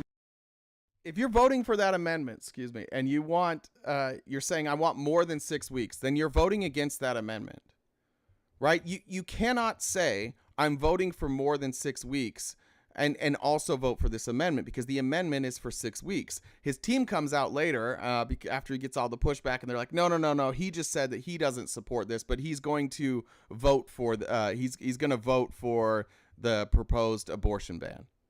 Right? Like, Trump's allowed to flip-flop. That's not a problem. And they do it with the states' rights, like the states' rights argument. Oh, no, Trump's just for states' rights. Right? That's what they're going to say. That's what they're all going to say. No. Trump's personal opinions on abortion don't matter. But can we say the same for Kamala? Can we say that Kamala's personal opinion on fracking doesn't matter here if she believes that that's not what the country wants? I feel like we can't have it both ways. But I do want to show you what's going on with abortion in some of these red states. And you guys heard the name Mike Moon? You guys heard that name? I had not heard the name Mike Moon before today. But now I've heard the name Mike Moon. And let me just read you something. I don't know if you guys can see this or not. It's tiny. I'll read it for you. This is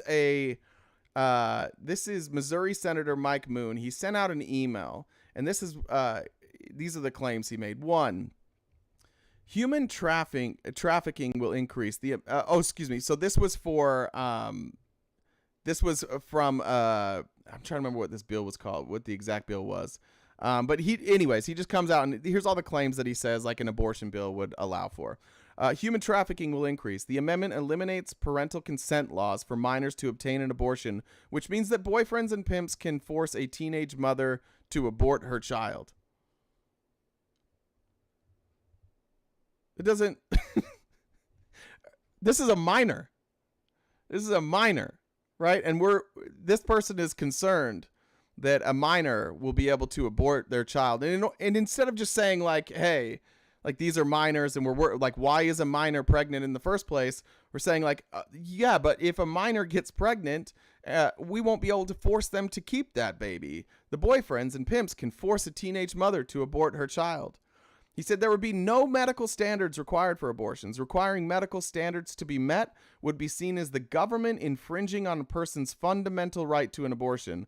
Also, that right shall not be denied, interfered with, delayed, or otherwise restricted. Does he not think that like we have rules and regulations for medical procedures? If you go in and get a heart transplant, the government's not involved in that. But what happens if your surgeon uses a rusty kitchen knife? They allowed to do that? They allowed to just do whatever they want? Are we not allowed to monitor that? Are we not allowed to have guidelines? Are we not allowed to have laws? Are we saying that if we allow abortions, then we have to get rid of all bodies that oversee the medical community?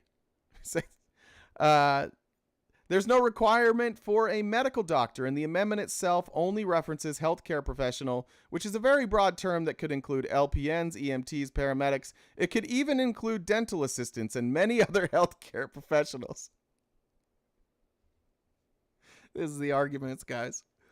Guys, we can't put these abortion bills in because dentists will start performing abortions. Can you imagine, like, you're a dentist right now, and you get this bill passes, you're like, you know what I'm tired of? Fucking cavities. I'm so tired of cavities. I'm done with cavities forever. I'm tired of doing braces. I'm tired of cleaning off plaque. I'm changing my business model now. And then they just start putting out Facebook ads like, if you used to come to Dr. Smith to clean your teeth, imagine if we could clean out your uterus. Like, what are we talking about here? Of course this wouldn't happen. Abortions could happen anywhere. Because the government cannot restrict or interfere with abortion access. Again, we're talking about access. The government can't interfere with your access to an abortion, right? They can't tell you that these places you go to that are supposed that have been trained, that have the medical training, that have the medical equipment, that have the medical knowledge, the doctors performing the abortion. The government cannot restrict you from going to see them. And he says that means local zoning laws would be useless for restricting abortion clinics to commercial areas. People might start performing abortions in their houses, which is a real thing that happens in states with abortion bans. Right? Like, all these things are just things that happen when you ban abortion. And he's saying that not having the government ban abortion would cause all these problems. It may, was that the same one? It may be possible for a healthcare professional to open a clinic in their home or apartment next to your own. When the lack of parental notification is considered as well, abortions could happen in the school nurse's office or health clinic. Now we got school nurses performing abortions in this version from the GOP. It's the school nurses that are doing this. There can be no malpractice suits for botched abortions. Paragraph 5 of the proposed amendment states no person shall be penalized, prosecuted, or otherwise subjected to adverse action based on their actual outcomes. There's ... there, so I think he skipped some stuff. So in the process of an abortion, if the healthcare professional does anything actual, perceived, or alleged that causes infertility or even death, they are constitutionally protected from malpractice suits. Untrue. Malpractice doesn't cover anything bad that happens, right? Bad things happen, and you don't have a legitimate malpractice suit. You don't have legitimately a reason to sue because, like, things happen, right? Not every medical procedure is 100%. So what he's saying here just doesn't make any sense. Here's the other part. Violations of free speech and religious liberty. Pregnancy help centers may be forced to refer clients to... by the way, pregnancy help centers are those Christian places that if you go in for consultation about an abortion, they make you watch an abortion and they just send you a whole bunch of pro-life stuff about how you're killing a child. No persons shall be penalized, prosecuted, or... oh, whoops, that's the wrong one. Pregnancy help centers may be forced to refer clients to providers of abortion. They may be forced to send people seeking an abortion to someone who can perform an abortion, and not the pregnancy help centers that you staff with Christians who want to convince people that God doesn't want them to abort their child. They might be forced to go to actual experts, especially those who receive any type of government funding. This is a gross violation of conscience and would force their volunteers and employees to communicate things contrary to their beliefs. Yes. Great. Terrific. You know what I don't want to hear from my doctor when I go see him? His beliefs. I don't want to see it. In fact, I had a doctor. I switched doctors one time because he kept me in his office for 2 hours. Arguing about Trump with me. There were people knocking on the door, like the people working there being like, "Doctor, we have people waiting," and he just couldn't do it. He wanted to argue Trump stuff with me forever. And if you think this is fake, I have the Yelp review to prove it. I have the emails from them to prove it. It was bizarre. I'm just telling you, like, I don't care what my doctor believes in. I don't care what their personal beliefs are. If I went in for a broken leg and my doctor said, "Why don't we pray about it?" I'd be like, no. Why don't you fix it? Why don't you set it, put a cast on it, and I'll come back and see you in however many weeks and we'll check on it. I am not interested in your essential oils. Please do not pour peppermint onto my broken leg. I would prefer that you just be a doctor. I'm not interested in your beliefs. But this is very concerning for the people of Missouri. And then gender transitioning would also be protected by the Constitution. Cool. You get to choose what you do with your body. The terms reproductive freedom and reproductive health care are used throughout this proposed amendment. These terms are also used by the LGBTQ plus community. Yeah, because like they can reproduce. It's almost like people who are LGBTQ plus have reproductive organs. It's almost like everybody uses these terminologies. Every human in existence uses this terminology. They use this when referring to puberty blockers and gender transition surgeries. I don't think so. I don't think that they're talking about necessarily reproductive freedom in those scenarios, right? First of all, just going back, it just goes to show you how much these people think about sex and how much they think about the genitals of everybody else. It's all they care about. You hear LGBTQ, you think sex. So immediately, the rights that people are advocating for, the equality that they're advocating for, really is just about sex. It's weird. It's really, really, really weird. But it makes sense when you realize that a lot of these folks have been brought up in sexually repressed households and communities where the very mention of sex itself is evil. So even educating people on sex becomes evil. So it's the same state that wants to put the Bible in school, right? They want 10 commandments in school. They want God to be placed back in the classroom because their imaginary beliefs don't line up to science, and that's very, very frustrating to them. I'll go to the next thing. So if you're wondering who this is, this man's name, again, is Mike Moon. And what I wanted to do and what I did do are two different things. What I wanted to do is pull up a picture of Mike Moon to show you guys. I wanted you guys to see this is Mike Moon right here.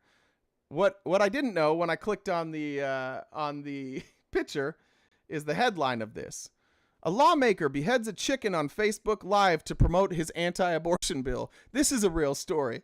I had never heard this. I'm sorry if any of you had. It says he's compared abortion to the Holocaust. He's filed a bill to recognize an embryo as a person. He's proposed an exhibit of abortion tools next to the slavery exhibit in his state's capitol's building. Now one Missouri lawmaker is back in the news for a Facebook Live video in which he beheads a chicken and rips its heart out to announce his latest abortion bill. Look, trigger warning. This doesn't get better. In the video, Missouri State Representative Mike Moon cuts off the chicken's head and guts the animal live on camera as he talks about going back for a special legislative session for the primary purpose of supporting life. Standing above the chicken, covered in blood, Moon reaches inside the headless fowl, pulls out its heart, and says, "I think we need to get to the heart of the matter here." So, like, that was his good line there. He pulled out an actual heart and said, "I think we need to get to the heart of the matter here." So today, I'm filing a bill that will lead to the stopping of abortion in the state of Missouri, and I hope you'll support it. Not weird. Moon's anti-abortion bill, the Missouri Right to Life Act, states that personhood begins at conception, which would grant unborn children constitutional rights. The National Abortion Actions League was quick to respond, tweeting, "Rep. Moon beheaded a chicken on camera to prove a point. He's gotten pretty cocky about his anti-choice pills." That's pretty good. I liked that one. But shout out Republicans. This is these are your people. This is once again. Let's just take a look at this Mike Moon. He looks like raise your hand if you live in Spokane or have lived in Spokane, Washington. I realize this guy's from Missouri, but do we have anybody in here from Spokane or who has lived in Spokane, Washington? Anybody? I have a kitchen chicken. I love her. There's a hand. At least one. See, Seattle, or if you've been to Spokane.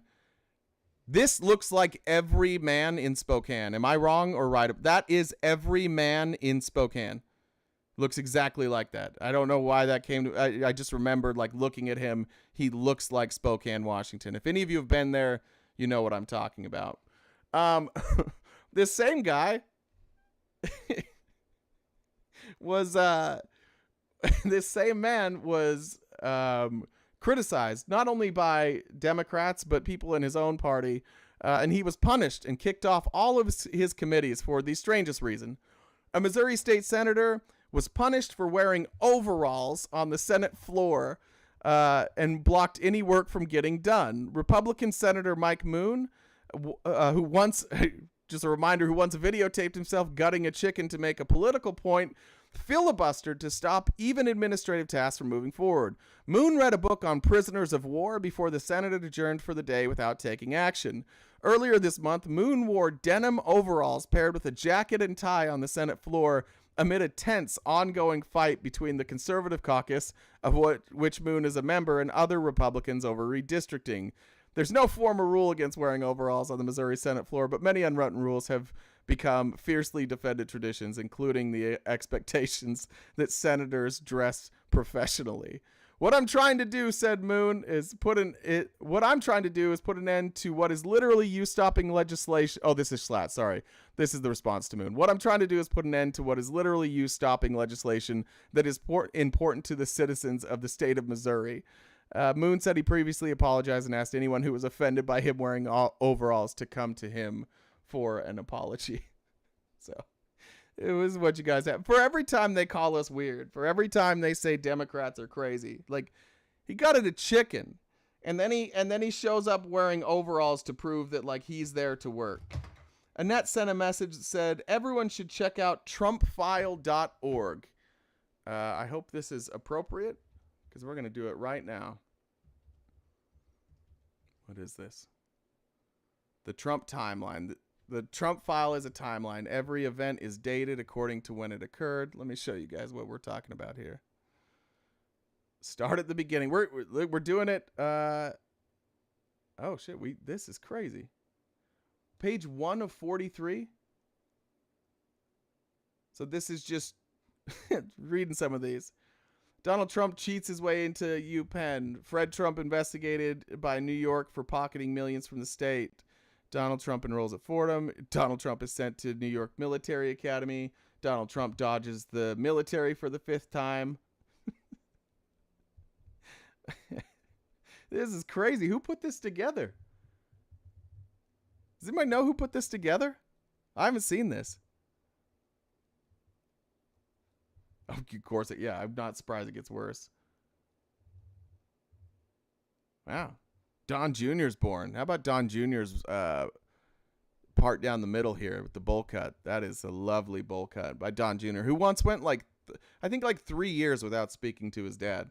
His dad was such a wonderful dad that Don Jr. once went 3 years without speaking to him. Looking in the box. No Republicans up today. All right, I'll get back to it.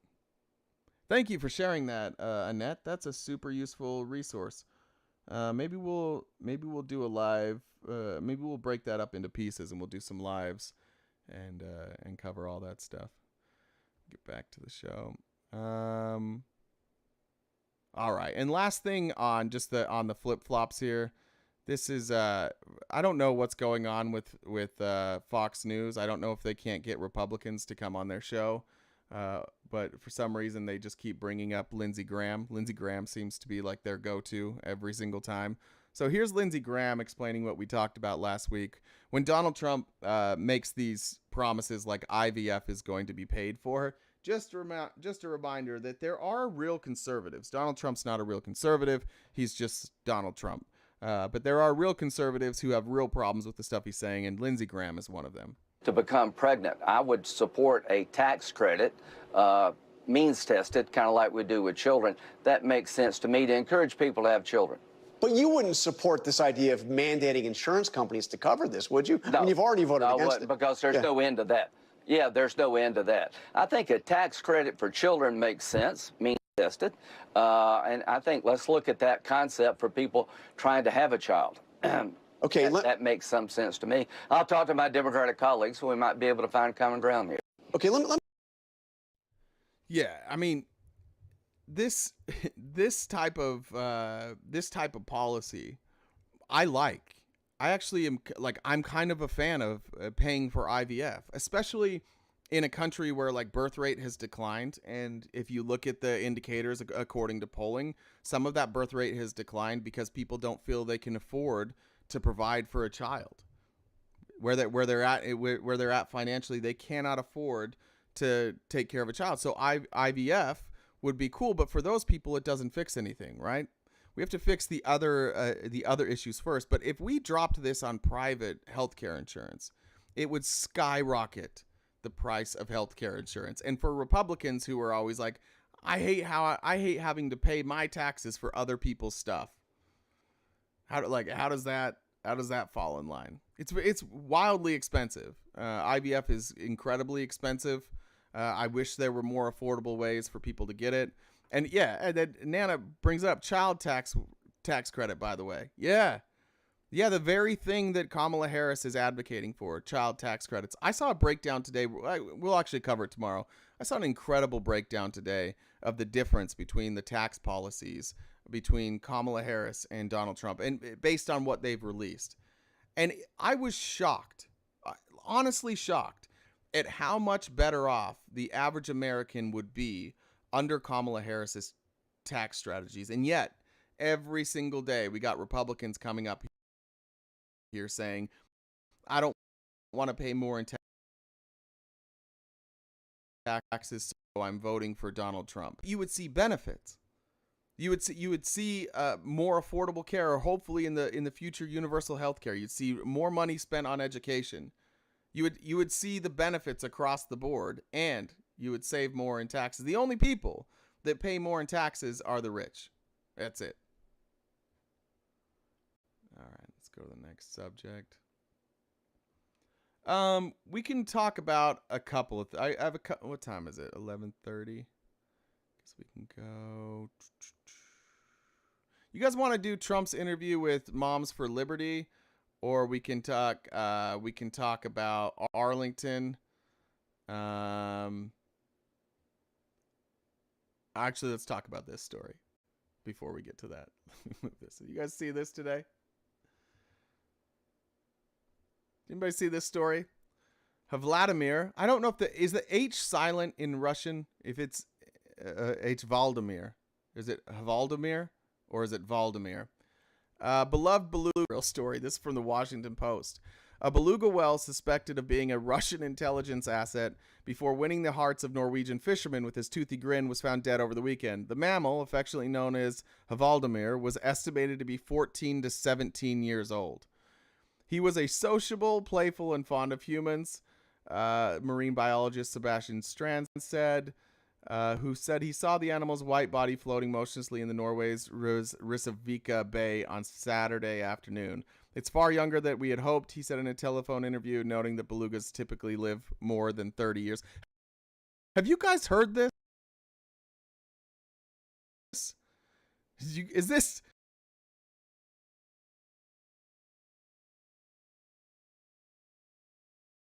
I know we've got some Nordic friends in here. Von Swede, is a suspected intelligent asset captured global at Red Equipment St. Petersburg? Valdemir, a playful combination of the Norwegian word for well, Haval, and Russian President Vladimir Putin's first name. Oh, there we go. His first name. While the beluga whale may have initially found himself ensnared in Russia's geopolitical rift with the West, Strand, who is head of the advocacy group Marine Mind, has tracked Valdemir's movements for years, said he found his calling as an ambassador between species. He did by every likelihood come from Russia. That was the sources of his initial fame. But over the years, the individual that he was, the way that he carried himself, his fondness for people grew over that. I think people knew him more as a Valdemir than as a Russian spy. I like that the Russian spy whale moved to Scandinavia and then became like more peaceful and more friendly, and his demeanor changed. When I read that this morning, it made my heart so happy that even the whales in Russia, when they go somewhere else, they find out how shitty it is to live under Vladimir Putin. And for all the Republicans in here, like, I would just recommend, if you want to live like the Russians, feel free to keep voting for Donald Trump. But this whale would tell you otherwise. This feels like Cam. I don't know, though. MAGA Maniac. Hey, so why is the people you support are out here getting so bad they're getting shot at? What's that What's up with that? What? The people you support are so terrible they're getting shot at. Who? What's the name? Pearsall? Oh, it's this kid. Fuck you. Get out of here. Get out of here. Yeah. 49ers draft pick Ricky Pearsall got he not shot out. I think he got shot. He got in a fight with somebody in San Francisco. And they wrestled over a gun and he got shot. You guys can look that up. His name is Ricky Pearsall. He's I think he was the Niners' second round pick. Maybe it was first. I can't remember. I was like, what are you talking about? Well done, Cam. The name MAGA Maniac should have given it away. Swedish Meatball. I hope your opposition bring that up. Welcome, Swedish Meatball. Hey, I just wanted to say that the well is kind of famous over here. He's always been very, polite and interacting with people. So yeah, we know the well quite well. Well, I'm sorry for your loss You- then. I didn't know this story. That's amazing. Oh, Jen got him. Sorry, you got. I didn't know that. Am I the only one that didn't know this? Did you guys know about it? Okay, Act Blue put together the Trump file. That's amazing. All right, what did we say we wanted to cover? We said we have the Moms for Liberty interview with Trump, or we can go talk about Arlington. What do you guys want to talk about? Was it a kid? Is that what was happening? Someone's trying to steal his watch? I didn't read the whole thing. Moms for Liberty, that's what I thought. I thought Moms for Liberty would win. All right, we're in for a treat with Moms for Liberty. Let me get them pulled up. So Trump went to a Moms for Liberty sit down, I think is what they were calling it. It started off with Trump dancing, which is tough to watch. And because I love all of you, I'm not going to force you to watch that. But I do have just a series of events here that happened, and you will probably not be blown away. Let me get the big screen back up. There we go. All right. So this is Trump sitting he has to sit in the weirdest positions. And I think that's what happens when you wear a girdle. I think it's very difficult to sit in it. Scares me every time in a normal position. But here's Trump. Almost nobody in this room wants. Oh, and just the echo is not me. The audio was so shitty that there's an echo the whole time. You'll notice because they're asking him like the easiest questions on earth, that unlike when he met with the black journalist, he's not going to spend the entire interview shitting on their equipment. So this echo I can't get rid of. This is not me. It's not your phone. You don't need to reset. It's the shitty Moms for Liberty equipment. Who I think 85-90% of the country doesn't want him there. I absolutely agree with you. But he goes to school and comes home a few days later with an operation. The school decides what's going to happen with your child. And you know, many of these child's... It's a real person running for president. That was bad timing. That was the worst timing for the yippee ever. That was the worst timing for yippee. This person is running for president of the United States of America. He will get to make appointments if he wins for the Department of Education. And I just, in case you missed it, the claim here again. Think of it. Your kid goes to school and comes home a few days later with an operation. The school decides what's going to happen with your child. And you know, many of these child's... I had undiagnosed ADHD as a child because I grew up in a cult and we didn't believe in. I regularly came home from school without things that I went to school with. I would come home from school without my lunchbox, my backpack. If I had like a second set of shoes, I would leave my math book, whatever. Imagine my mom's surprise if I came home and she's like, wait a minute, where's your penis? Like that's the way that, first of all, the surgery must be incredible at these public schools because kids just go to school and they come home with a sex change operation and they're just fine. They're like, Mom, I got a new penis today. Like I don't like, what the fuck are we even talking about here?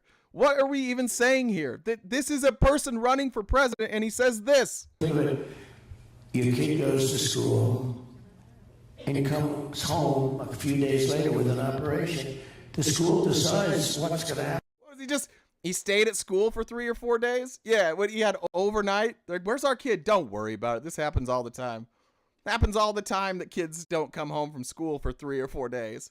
And then when they come home, like your child is a different gender. That's what we're saying here. Happen with your child. And you know, many of these child's 15 years it's children later say, what the hell happened? Who did this to me? Yeah, nobody did this to you. But I would ask Donald Trump the same question. Who did this to you? Who did this to you, Donald Trump? How did you become a person who is so far removed from reality and understanding this issue that you think kids are going to school and coming home days later with a brand new gender? Who did it to him? I think it was Fred. Maybe we should check that website again, thetrumpfile.org. Maybe there's a time in there when it says Fred Trump taught Trump, his son Donald, about what transgenderism is. What's happening to our country is being poisoned, and your schools and your children are suffering greatly because they're going into the classrooms, they're taking the seats. Sorry, I should have prefaced this before I started. Now Donald Trump is talking about immigration and children that come from other countries. What's happening to our country is being poisoned, and your schools and your children are suffering greatly because they're going into the classrooms, they're taking the seats, and they don't even speak English. It's crazy. And we have our people that aren't going into a classroom. We have students that were there last year. They're not allowed into the school this year. They're not allowed. It's crazy. I don't know what he's talking about. This is when we said, like, you have to guess what Donald Trump's saying. This is one of those times. Let me know if you're with me on this one. I think, first of all, he's saying that all immigrants bring disease and they don't speak English, which is, 1, untrue, 2, racist, and 3, incredibly on brand. That just like anybody who's not from America is going to bring disease. But if he's talking about people who weren't allowed or used to be allowed in school and aren't allowed in school now, the only thing I can think of is vaccine status. Am I missing something there, Chet? Like, am I missing something besides vaccine status? And by the way, like, this is what's happening. There are kids who refuse to go get vaccines for everything now. Like, everything is going to cause autism according to these people, and they're not being vaccinated for anything. I assume that's what he's talking about. I'll replay it, but you guys let me know if you think that's what he's talking about. That aren't going into a classroom. We have students that were there last year. They're not allowed into the school this year. They're not allowed. It's crazy. I don't know. Like, I think maybe they just were like, hey, you're going in for Moms for Liberty, so we're going to do everything from the QAnon playbook while we're at Moms for Liberty. They eat that shit up. This is a sign. So Moms for Liberty, in preparing for this event, and they wanted people to have stuff to look at when they walked through, Moms for Liberty put this picture in their lobby. Can you guys see that okay? Can you see this? Can we see this picture? This is Kamala Harris wearing a communist jacket, doing what Mike Moon did to a chicken, to a bald eagle. And there appears to be back here, if you can't see this appears to be a nuke. This is Joe Biden with a knife in his back here at school. These are the good Christian women of MAGA. This photo is this painting is "We Did It." It's entitled "We Did It," referencing Kamala Harris, her phone call with Joe Biden when she said, "We did it, Joe. We did it, Joe." Here again. This is the Moms for Liberty. These are the people who are complaining about the morals of our country being changed, and they're putting up shit like this. Pull this one up. Now this is earlier. This is not from this Moms for Liberty event. This was from a Moms for Liberty event, I believe, back in like 2016 maybe, but or 27. No, it would have been 2020. They came out in 2020. I don't know the date on this, but just listen to Donald Trump again. Have no clue how schools or anything works. I will fight for the direct election of school principals by parents, so that if you have a lousy principal, and you got some beauties out there, but if you have a bad principal who's not getting the job done, the parents will, under the Trump administration, be allowed to vote to fire that principal to select someone who will do a great job. Annual elections for principals. How many principals do you think are going to show up Yeah, loose dentures. Well done. How many principals are going to show up for the job? Donald Trump, it appears he at least knows that principals aren't elected officials, but somehow under his administration, he's going to force school principals to be elected officials while also getting rid of the Department of Education and getting rid of public schools. Like, it's always just an attack on public schools. And the reason that Donald Trump doesn't understand any of this or give a shit about any of this is because he never went to public school. He went to private school. His kids go to private school. He does not know anything about public school, and he doesn't care. He just assumes because this worked out for him that like private school, that's God damn it. That's the best way to do it. That yippee gets me every time. And then here's just a fun reminder. Let's see if I can blow this up any bigger. Move this over here. I don't know if I can make this any bigger. There we go. This is a reminder from Moms for Liberty. If anyone is still confused about RFK Jr. speaking at Moms for Liberty, which he did earlier, in their first newsletter, right here, encircled, Moms for Liberty describes their strategy by quoting Schmittler. He alone who owns the youth gains the future. And I know you guys can't see that. And MAGA folks will be quick to say, hey, he alone who owns the youth gains the future. Like, that makes sense. Maybe they didn't know that it was Schmittler. Maybe somebody just put it on there. They thought it was a good quote, like live, laugh, love, and they just put it on there. The problem is then they attribute the quote right here at the bottom to Adolf Schmittler. It says Adolf Schmittler right there. This wasn't even an accident. This wasn't like they weren't hiding it. It says his name. This is the first one. It's called the Parent Brigade.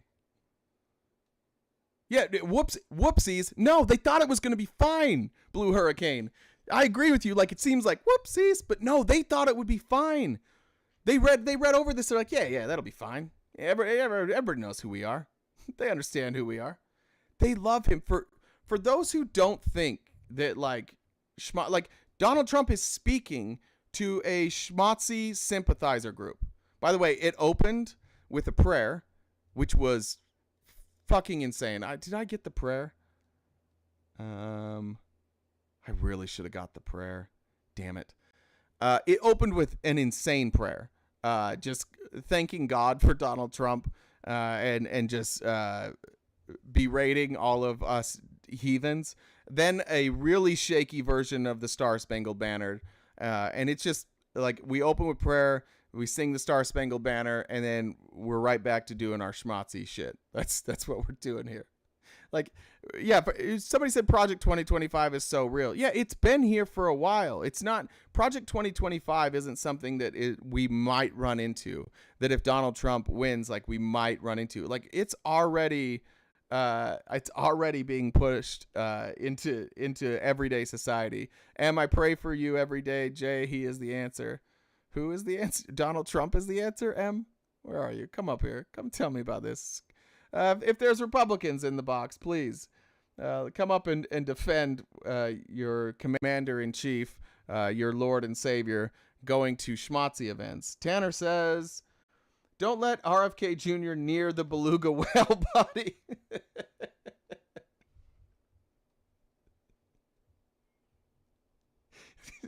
So RFK is trying to figure out how he can strap that shit to a plane and bring it home.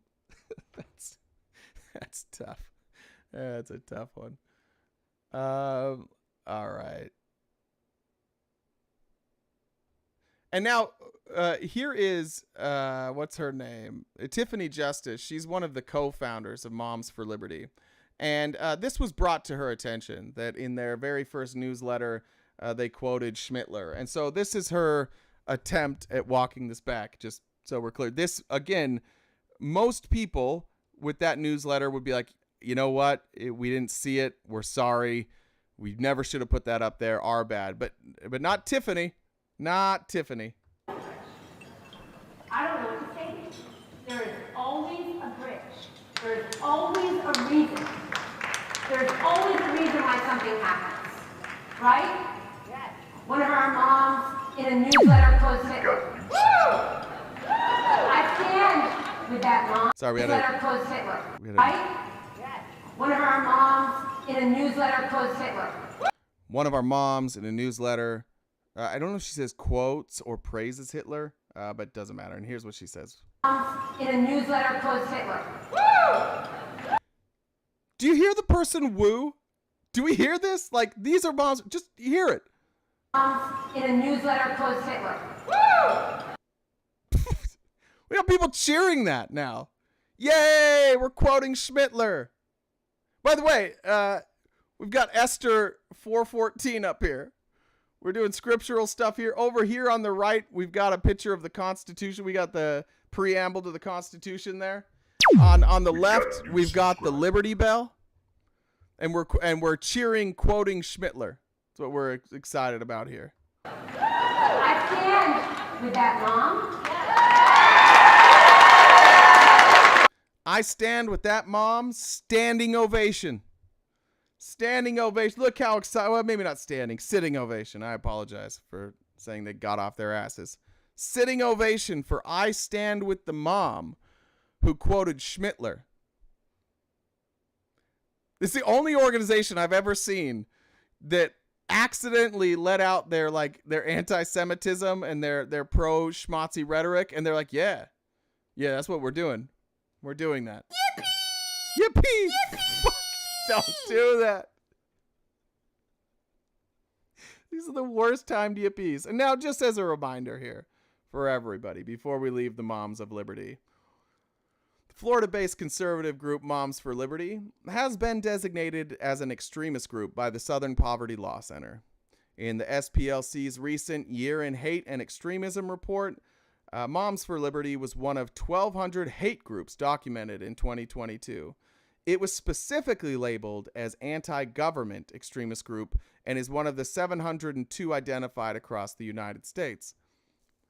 Why would we say a group that is pushing Project 2025, who's quoting Schmittler, who wants to exterminate the LGBTQ community, why on earth would we call them anti-government? It's almost like the Southern Poverty Law Center sees what we see, and we see their rhetoric, and we see that they want to change our government into Christian nationalism. That's what they want here, right? Moms for Liberty is a far-right organization that engages in anti-student inclusion activities and self-identifies as part of the modern parental rights movement. I hate you guys. This is the worst. The group grew out of opposition to public health regulations for COVID-19, opposes LGBTQ+ and racially inclusive school curriculum, and has advocated book bans. Yeah, does any of that sound normal? Any of those sound normal? Yeah, if you're a schmatzy, it sounds normal. In recent months, the group has sent letters to Broward County Public Schools demanding the removal of several books from social media centers, including books that deal with gay and transgender themes. Moms for Liberty and its nationwide chapters combat what they consider the woke indoctrination of children by advocating for book bans in school libraries and endorsing candidates for public office that align with the group's views. Moms for Liberty was founded in 2011 by two former Florida school board members who apparently are both unabashed, self-avowed schmatzis. They cannot get enough of Schmittler. They just love him. Moms for Liberty believes that the Department of Education, a cabinet-level position of our federal government, should be dissolved, should not exist, so that is one of the reasons they are anti-government. Also, they harass school board members online and on their personal social media sites, people who are doing a service to our community. 2/3 of Americans think the public education system is on the wrong track today. That's why this is their quote. That is why our organization is devoted to empowering parents to be part of the child's public school education. Parents are empowered. This idea that parents have no power in their public schools is vote for school board members. If your child comes home and is taught something that's crazy, you have every right to go to the school and opt out of that. Yippee.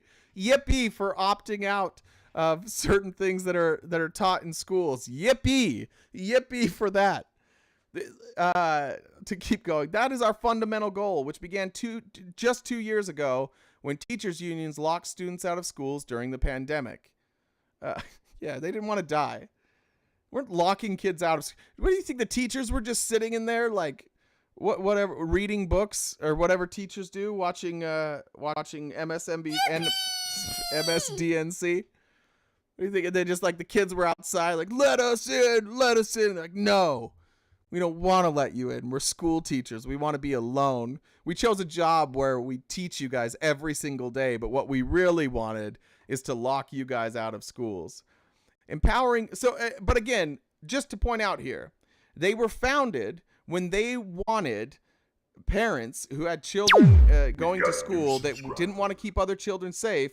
They're like, hey, yeah, we're going to keep the kids safe. And the parents are like, how dare you keep our kids safe? We have to talk to them now. They're at home talking to us. Empowering parents continues to be our mission that has fueled our organization's growth like wildfire now to 45 states in the country. Gross. That's true. You know what sucks about that? It's true. What sucks about that is they're not lying there. It did spread like wildfire. Name-calling parents who want to be part of their child's education as hate groups or bigoted just further exposes what this battle is all about. Nobody, not one person ever from Moms for Liberty has been called a bigot for saying, I want to be involved in my child's education. Not one time. Not one single time has that been the accusation that was levied against them. You are a bigot because you care about your child's education and you want to be informed on your child's education. Not once. Let's go down further here. This is from the SPLC. We believe that the very first step in addressing these threats, white supremacy, white nationalism, and other forms of anti-LGBTQ, anti-immigrant hate is to identify them, track them, expose them, so that then our government can take steps to make sure they stop being a threat to our societies. And I do think that I do think that's the important part. Like, this shit's crazy. But we do need to talk about it. It does need to be out there. It does need to be in the public space that this is what they're doing. And it's pretty clear why they're doing what they're doing. And it's pretty clear why they line up so well with Schmittler. Because this is exactly what he was doing. It's fascism. And maybe they don't know it. But the way they worship Donald Trump, the way that they fall in line with everything that they're told to do, it reeks of fascism. All right, let me close a bunch of these boxes here, and then we'll get on to Tony Gonzalez. While I'm doing that, if you guys would like to watch the replays of these lives, or if you'd like to watch clips from these lives, you can do so over on our YouTube channel. It's at RTP-Talks. While you're there, subscribe. It's free to subscribe over there. If you like a video and comment on it, I've been trying a lot harder to respond to the comments over there. You can also follow me on Instagram or Twitter. And if you'd like an invite to our Discord, shoot myself or any of our moderators a message. If you'd like to donate to our cause, which again, I don't want to say cause, to the program, to our job. If you'd like to donate, we do rely on the generosity of the listeners to pay our bills and to keep this going. Next to me is the Cash App and the Venmo. If you send a donation there, I will read. I think I'll read damn near anything, including this message from Yehoy Manoy that says, "Yippee, bitches!" That yippee is going to be the death of me. I like the idea, but I don't know with an ADHD brain how good that is. Where are all the MAGAs that are they just chatting in the... Are they just chatting here in the comments? Anybody? Or did we run them all off today? I don't know who Cacman is, but Cacman's having a tough time in the comments. Cacman, you want to come up and have a discussion? Come on up, Cacman. Where are you? Heather says, thank you. I'm literally discussing this with a woman on Facebook right now about her sharing that Moms of Liberty picture. Wait, which picture did she share? They're sleeping off their Bud Light hangover. Cackman's about to go quiet. Yeah, that's usually what happens.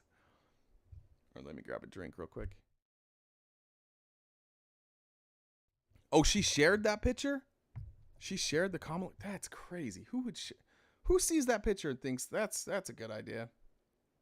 All right, this is Tony Gonzalez, not the famous football player, but same name. He is I believe, a representative out of Texas. And he is talking about border crossings, and he runs into an inconvenient truth here with CNN. CNN does this thing that they sometimes do, where they give people a fact, and they show somebody a fact, and they ask them to explain it. And if it's a Republican, the Republican will do anything but explain that. And I think you'll see that here with Tony Gonzalez when he's just confronted with the fact that the Biden-Harris administration is the only one doing anything about the border, and that actually what they're doing is effective. People really know what we're talking about. All year long, the number of migrant encounters along the southern border was hovering a little below 200,000 a month. Then this executive order went into place in early June, and those numbers plunged to 100,000 in July. They were cut in half. Are you ready to call this move a success? Before he answers, is there any scenario where this graph, and we're talking about encounters, and the concern is encounters were too high, is there any scenario where cutting it in half is bad? Is that any scenario? Cackman, I finally see I finally see your picture. Is this good or bad, Cackman? I'll ask you from here. We were over 200,000 encounters. Now we're down below 100,000, or right around 100,000. I would call that good work. Let's see what what's this guy's name again? Tony Gonzalez says. Nancy, it's great to be here. You know, I represent nearly half of the overall southern border. I literally was on the border on Friday. What I can tell you is things are getting worse. And let me give you an example. So in the New Mexico area, to date, there's been 100 illegal immigrants that have perished, okay? Every part of the border is different. Parts of my district, it takes you 3 days humping through the desert in order to make it to the border. In the New Mexico area, it takes you 1 hour. So how is 100 people dying in 1 hour? The reason is these criminal organizations are holding these migrants in these stash houses. Just want to point out, we're talking about total numbers. And now he's doing what all Republicans are doing right now. You see the stuff coming out of Aurora. You see the stuff that was in Chicago and New York. It's always a story, right? We've seen that these encounters are down by half. And what's the response to that? First of all, as an American, as somebody who works in the government, how are you not celebrating that? How are you not celebrating these things? How are you not looking at what's happening and saying like, oh, good, this is working? Great point, Labradite Queen. How does he know all this? Let's go back and see what he claims to know here. These are very interesting claims. I tried to fact check him. I can't find what he's talking about, but they're stories. Worse. And let me give you an example. So in the New Mexico area, to date, there's been 100 illegal immigrants that have perished, okay? Every part of the border is different. Parts of my district, it takes you 3 days humping through the desert in order to make it to the border. In the New Mexico area, it takes you 1 hour. So how is 100 people dying in 1 hour? The reason is these criminal organizations are holding these migrants in these stash houses for sometimes over a month, feeding them one meal and one bottle of water a day. So when it is time for them to finally make that trek, they give them caffeine pills and they try to rush them over. So in many border is getting worse. First of all, what he's saying, I did find stories of what he's saying happening, that there are people that are held for a month, and that's because they're looking for ways to cross the border and they have to go at a certain time. What's odd to me is that his claim now is that people are held for a month. They're given one meal per day and one bottle of water per day. And then they're given caffeine pills. And then for some reason are dying at extraordinary rates in the 1 hour it takes them to cross the border. Is that what you, am I misinterpreting what he's saying? Is that not what he's saying? That like it's like in places where he lives in Texas, it's not the same issue. But in New Mexico, where it takes an hour to cross the border, is what he's saying. These people are given food and water for a month, but just one meal a day. And then they're given a caffeine pill. and then they're rushed across the border, and in that hour they're dying. Like, I don't know. I drink a lot of caffeine. I don't know. Maybe I should be worried. But don't worry. He gets better. He starts answering questions. Let's pull this one up here. This is just a reminder to him that they asked for executive action. The Republicans, if you remember, the Republican talking point for up until Joe Biden took executive action was, oh, why doesn't Joe Biden do anything about this? Donald Trump said all you have to do is make an executive order. You don't even need Congress. So now we're doing it. We're doing the thing that they demanded that we do, and here's the response. And you double down on that. We're not seeing any of that. So you've been pushing for the administration to take executive action for years. They've now done it, and you're saying you're not happy about it, even though the numbers have come down so sharply? Well, ask the 100 families that died. This is a part of the ugly part of it is so many people are dying, and those are the people that are dying. What about the people that are getting assaulted in other areas? It's getting worse. So people are looking at the numbers and thinking, oh, it's getting better. I look at it, who is coming over and what is happening to these people. In many.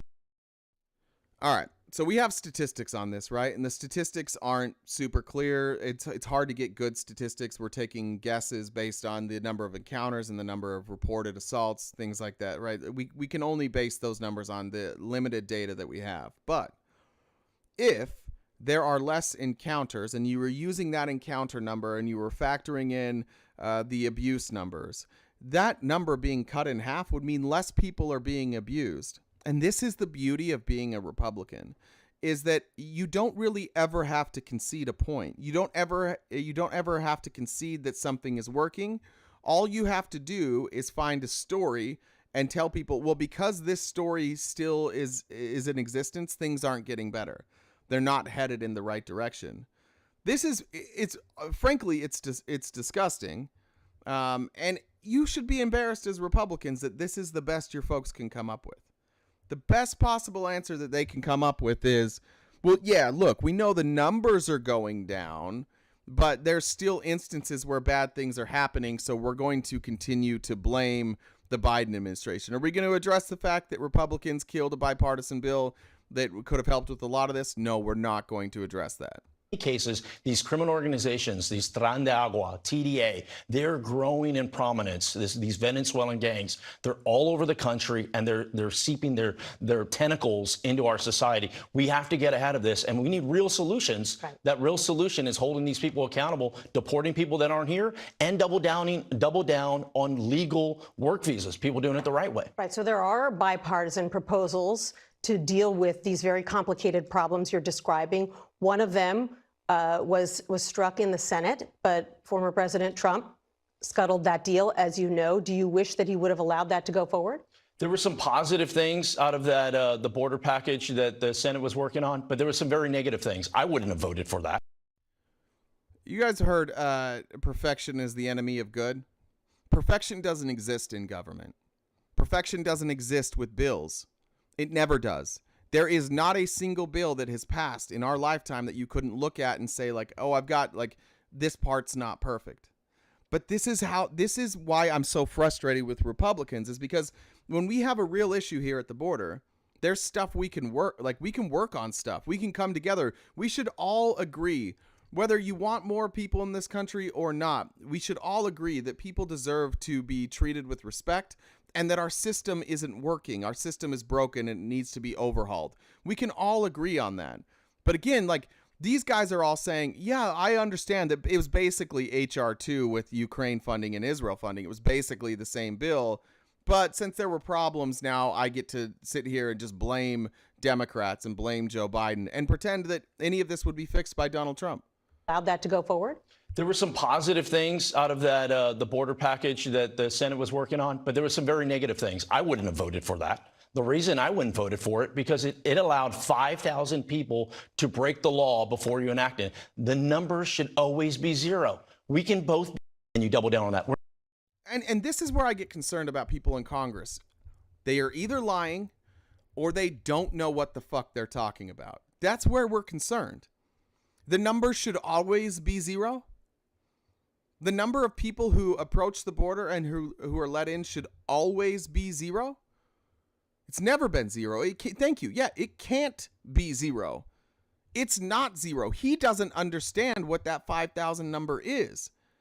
He seems to think that the number, when he says the number should be zero, he's talking about illegal immigration. And yes, ideally that number should be zero. It never will be. We can't make it zero, but ideally, yeah, that number should be zero. But we're not talking about illegal immigration here. We're not talking, that's not what this is about. And by the way, at the time of this bill, there were 8,000 encounters a day. So this would have reduced it by 3,000. 5,000 is less than 8,000. This is the one thing that Republicans just like refuse to acknowledge. If any of you were with me this weekend on Saturday in Jeff's live, like this is the hardest thing for them to even discuss, because they're not allowed to admit that this is better than what we had. They're just not allowed to admit that, because if you admit that, then you have to admit that Donald Trump purposely left our country hanging for the purposes of winning an election, and that he did it. He didn't care about the American people. He didn't care about immigration. He cared about winning.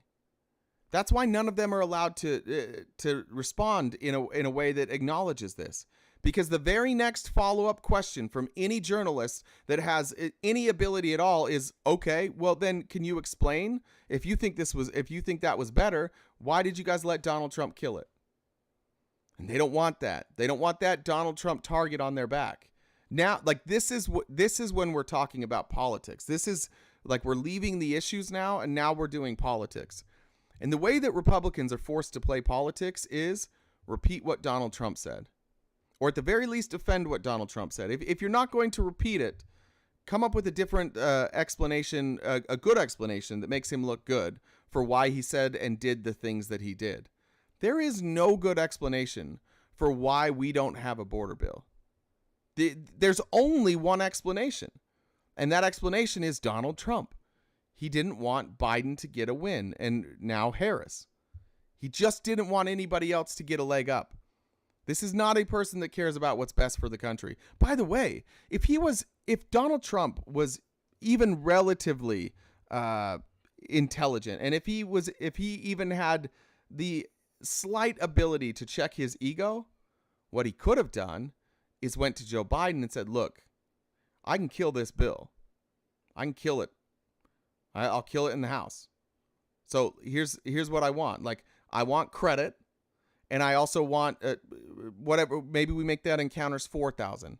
Maybe we make it 3,500. He had leverage to get what he wanted, and he didn't. And the reason he didn't use the leverage to get what he wanted out of the bill is because he didn't want the bill at all. He wanted no bill, right? Exactly. More. Joe Biden did ask to work with him. Republicans and Democrats came together and worked together. And Donald Trump could have not only been involved, but he also could have gotten credit. While he was out of office, he could have gotten credit for solving this crisis. Because MAGA would give him all the credit in the world. And you know they would. Like if the border bill got done and it was Trump that got it done, they would all be celebrating it because Trump got it done. He's a person who has all this power and all this ability to do what he wants. And he's not bright enough to do things the right way or do things that benefit the country. He just sees everything as I win, you lose. He doesn't believe in middle grounds. It's me versus you always. We finished that clip. I think we finished that clip. All right. Just to stay on this subject of people fear-mongering about immigration, this is from the Denver Post. Muted that. This is from the Denver Post. I think it was from this morning. Let's see. I don't have the date on that. No, August 30th. Is Aurora overrun by a gang of illegal immigrants? Of course not. The conservative and liberal mayors, both. The conservative and liberal mayors of Aurora and Denver have even come together to dispel the sensationalized reports of rampant gun violence. There is no vast conspiracy to cover up the gang activity of Tren de Aragua, an international criminal organization that is run by Venezuelan nationals across South America and is behind the criminal organization of recent arrivals in America who likely arrived illegally or using the asylum system.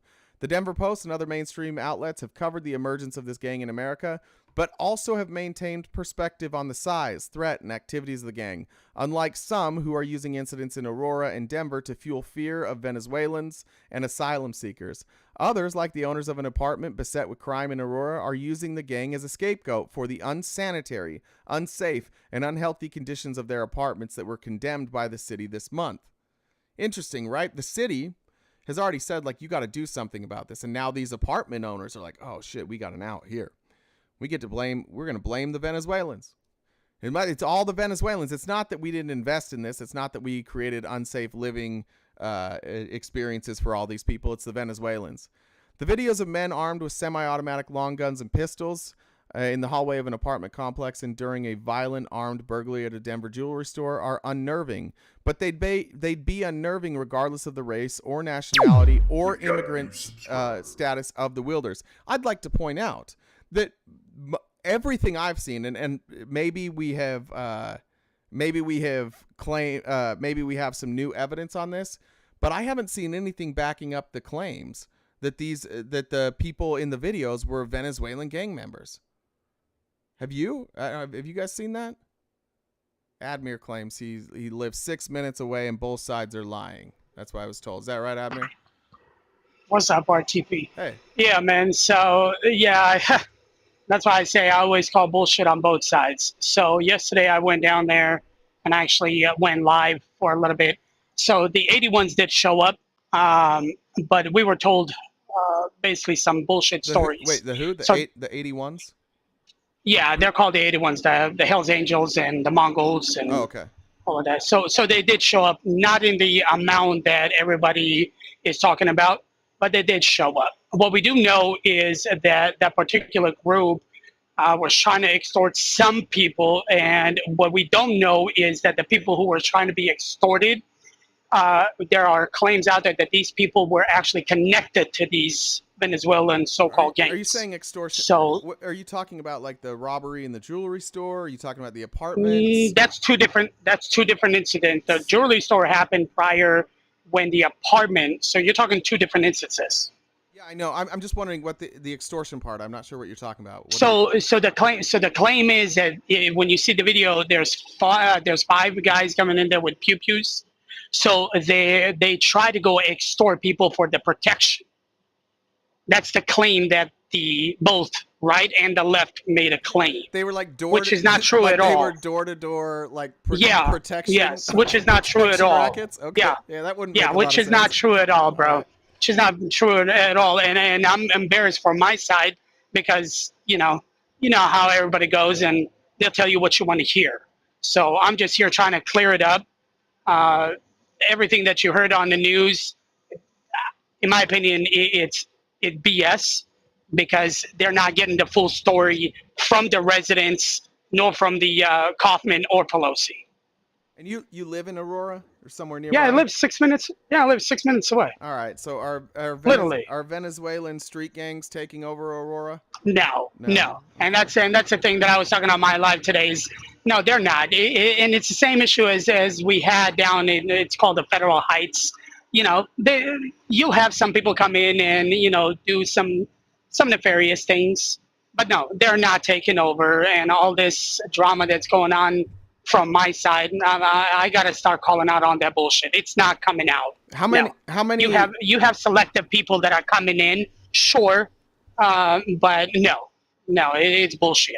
If you had to estimate how many of Hell's Angels showed up, how many would you say showed up?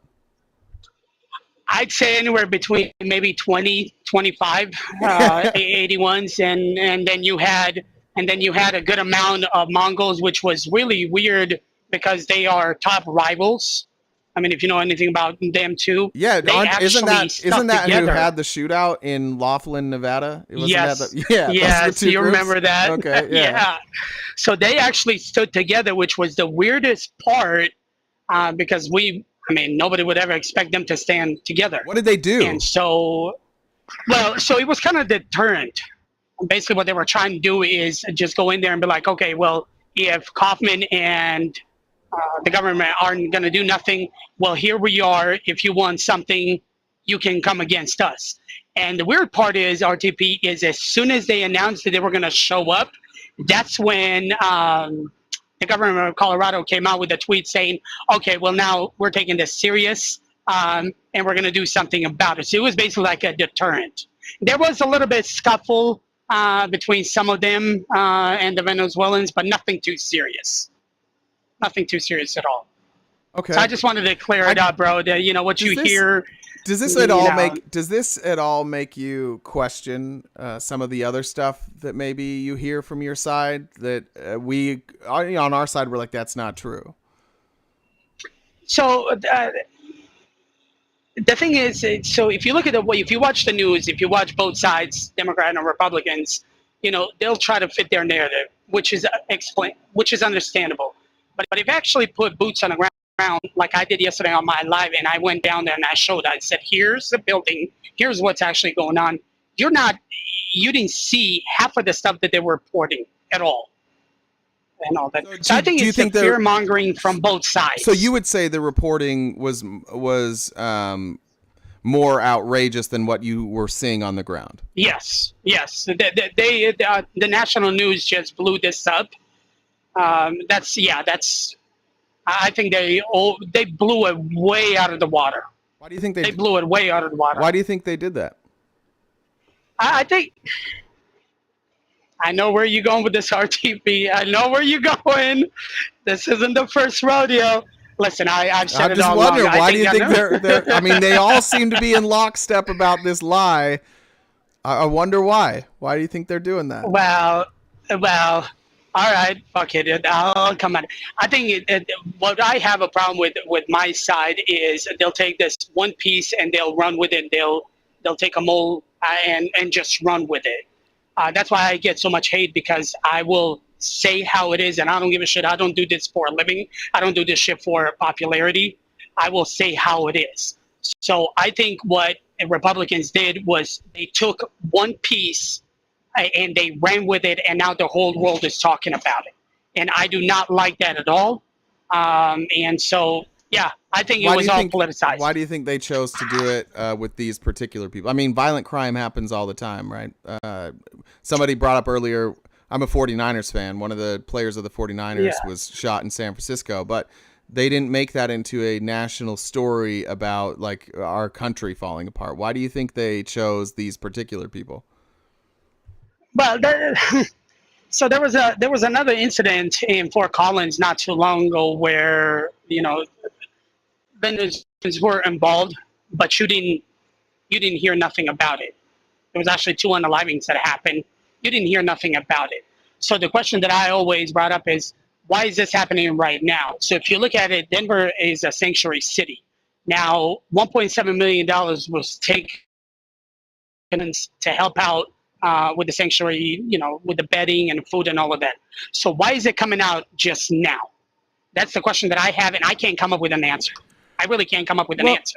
I think you and I can kind of think the same thing. Do you think maybe anti-immigrant, anti-brown, maybe a little bit of racism is part of this? I don't doubt that at all. I don't doubt that at all, bro. I think you and I have had these conversations. I don't doubt at all. I think it happens. I will admit it happens more on my side than it does happen on the left. It's a very suspicious thing. I will say it. It's a very suspicious thing to me. You know what I mean? Listen. It's a very suspicious thing. The timing is not adding up. It's just not a whole lot of things I've done. Now, when the whole thing originally came out, they were saying, well, no, this is just a lie. Even our government said, oh, this was a lie. This was a lie. But when the deterrent happened, he actually had to come out and say, okay, well, this is happening. We need to do something about it. Well, my question is, why didn't you do something when it actually happened? Why did it have to take the citizens? Why did it have to take the national news to bring to something that was such a little thing? Can I ask you a similar question? See what I'm saying? Sure. Previously, in other fascist regimes around the country, it starts off all the same way. It starts off with blaming a group of elites, usually Jewish folks, for running the country. And then they say that those folks are trying to bring in immigrants to replace the people in the country. And then that leads to the immigrants being demonized. And then that leads to trying to jail the elites that let them in and remove them from power. And eventually that leads to potential genocides. It leads to mass imprisonment, and it leads to fascism. What stage do you think we're at this point? Like, I feel like we've already done the blame the Jews thing. That was QAnon. We've done that. Donald Trump has no problem with that. We started saying that those people are going to let in immigrants now. And now every time anything happens and a brown person commits a crime, the knee-jerk reaction from conservatives is, oh, this is exactly part of the plan. This is the replacement theory. My question, I guess, to you is, like, you recognize that there's a lot of people that are falling for this shit, and you're like, at what point are you going to do the right thing? I'm asking you the same thing. This is a fascist movement you're part of. At what point are you going to say, I'm not doing fascism, I'll vote for somebody who I don't even like or agree with rather than fascism? Well, you and I have had this conversation before, and the issue is, as an immigrant, right? I came here back in 1993. I did it the legal way. Now, if you talk to any community that I'm part of, any community that has come here, not asylum seeking, but what we call refugee status, we are all pissed off at what's going on. Now, I am upset at what's going on. See, in my opinion, the southern border is not even the issue. To me, the biggest issue is basically the overstaying of the visas. Yeah, it's like People who come here with tourist visas, 90% of it. Yeah, you're right. Yeah, so that's my biggest, but nobody wants to talk about it at all. You know what I mean? They just want to point down to the southern border. Now, you and I can agree, if both sides want to come together, they can solve this problem. But the issue is it would not benefit their pockets. It would not benefit their pockets. I don't think because, so. I don't think you got the left. I disagree with you on pockets. I don't think, in fact, conservatives make a lot of money off of illegal immigration, and there's a lot of places that do. But I think it boils down to fascism. I think we're past the point now where we're talking about immigration as an economic issue. And I don't know how long you've been here today, but like I've had clip after clip after clip of Donald Trump just lying about these people, just one lie after another about these people and about what they're doing. He says that they're coming into our schools, they're bringing diseases, that they're all speaking languages that we've never heard, that they're emptying out their insane asylums and their prisons and sending them this way. Like, I understand what you're saying, but like the rhetoric is identical to the rhetoric of Schmatzy Germany. It's identical. It's identical to the rhetoric that you saw from like the Brexiteers. It's identical to the other fascist movements that we've seen attempted in recent years in Europe. It's always the same thing. It's always trying to frame everybody coming here as somebody who is going to kill your family. Well, I'll have to disagree, because the talking point is just the southern border and all that. That's the only talking point, and did you hear the comes clip up every 4 years. Did you hear the clip I played of Trump a couple minutes ago where he was talking about this? No, I wasn't here. Okay, well, Trump said, Trump, speaking to Moms for Liberty, was like, there's all these immigrant children, they're coming into our schools, they're bringing disease into our schools. The people that the American children now can't go to those schools. He said that? Yeah. Do you want me to? I can play it for you. You want me to play it for you? Yeah, if you don't mind, bro. I haven't listened to it at all, but I want to hear this. Let me see if I had. Let me go find it. I want to know how you set up this thing where you just. That's nice. Let me. Where was it? Where was it? There we go. All right, let me move this over. Hopefully this still works when you're. Do you see that? Do you see this clip? Okay. Yeah, I'm seeing the clip. Yeah. All right, I'll play it. What's happening to our country is being poisoned, and your schools and your children are suffering greatly because they're going into the classrooms, they're taking the seats, and they don't even speak English. It's crazy. And we have our people that aren't going into a classroom. We have students that were there last year. They're not allowed into the school this year. They're not allowed. It's crazy.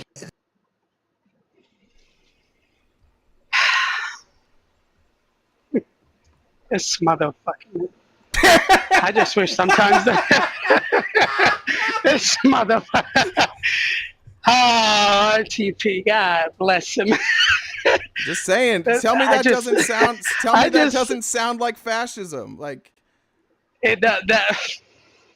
I'll just keep my mouth shut because listen, brother. Yeah. Listen, you're here. You're here legally, but when we start getting rid of people one by one with fascism, like eventually you're not going to be wanted either.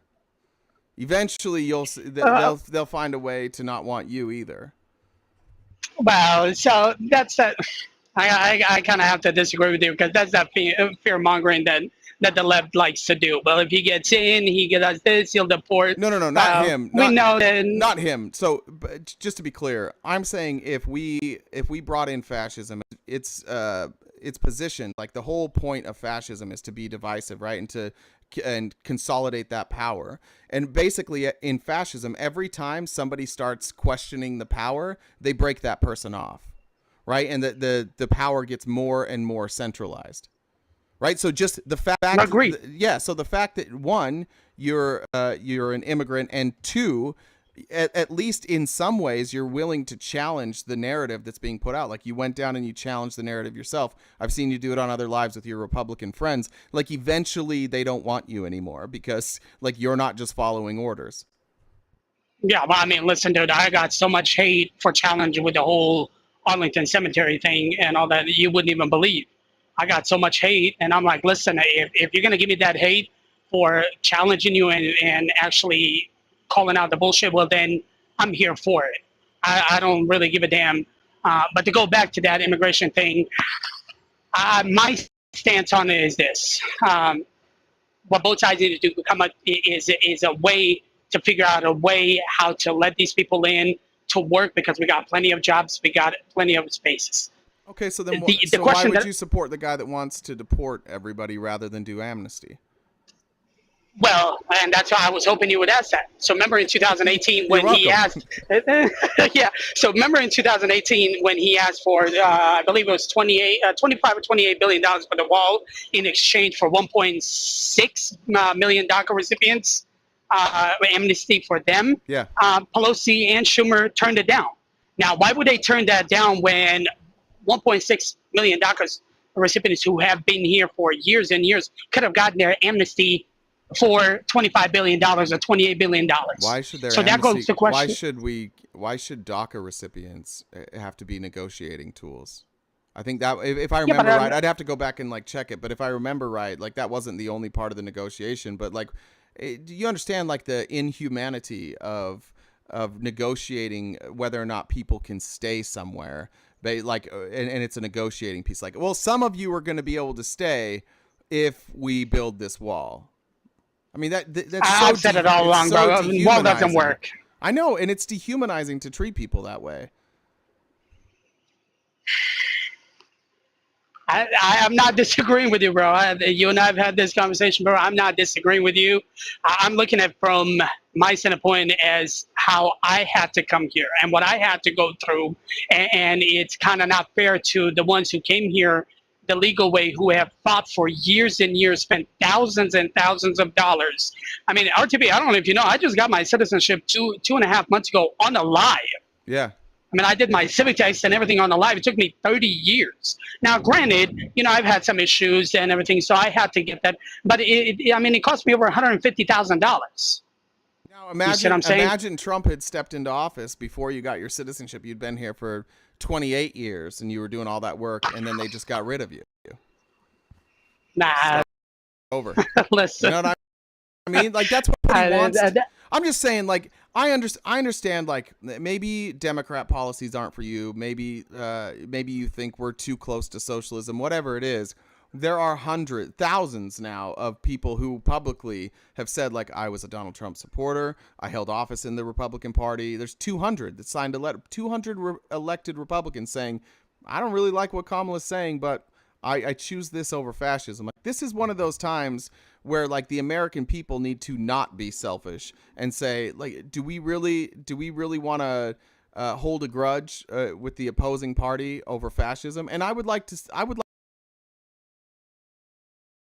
think that if this was happening on our end and you guys had put up somebody like Nikki Haley, I'm telling you, I would vote for her.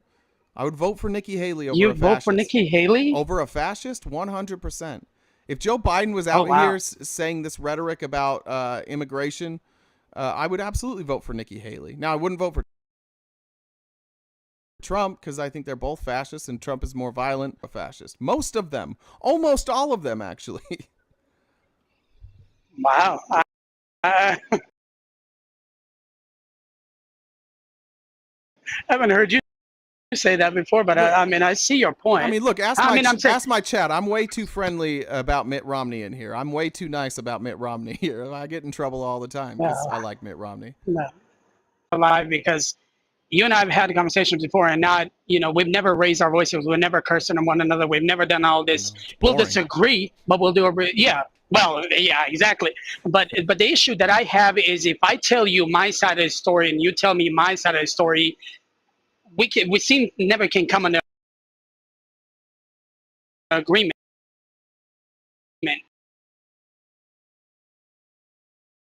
Of course, you're going to pull on your side. I'm going to pull. Well, for once. Like, you heard that clip from Trump, and you're like saying right now you should be like, hey, guys, I'm switching side. I'm telling you that now take your research time and maybe go to some alternate places and be like, why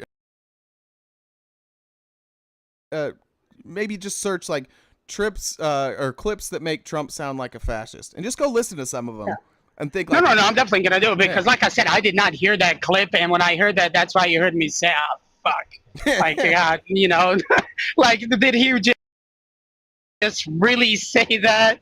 Like, how do you even defend that? You can't really defend that. You know what I mean? There's nothing you can defend. No matter how much I can sit here and argue with it, make points, it's really not, morally, it's not there. You see what I'm saying? Morally, it's not there. Now, I will disagree with just based on what I just heard. I will fully disagree. I don't condone that.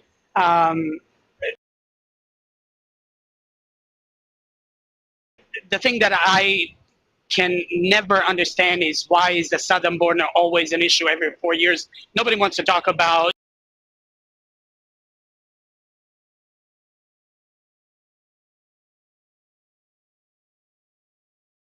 they're overstaying the visa, which is the biggest problem. And that's my kind of things.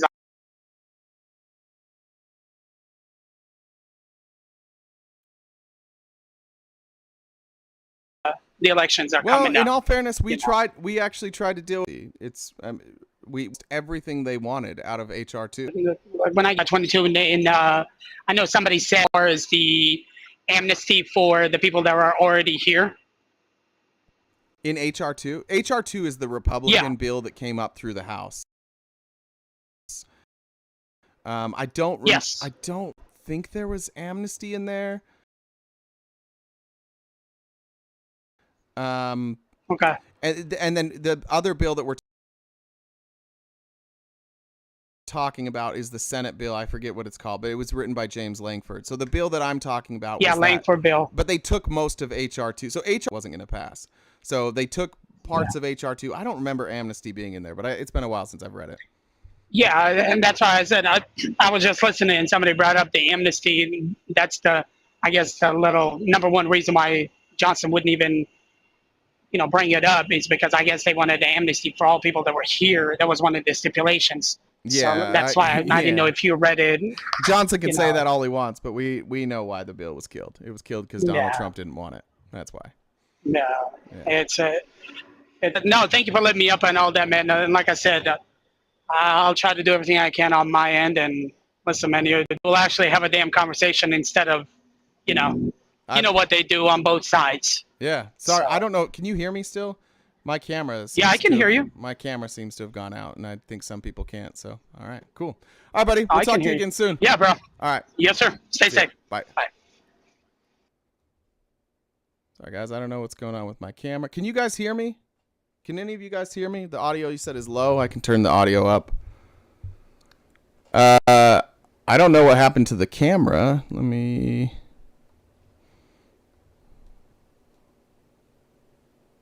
Huh. I have no idea what's going on with my camera. You guys can hear me, you just can't see. Sorry, I don't know what to do about that. If my phone died, no idea. It's like my internet's still working. Yeah, but there just may not be a picture of me going forward. Brian, welcome.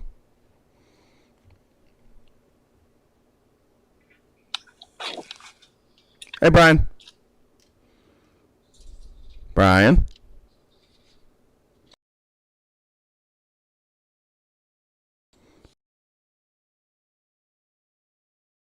Brian.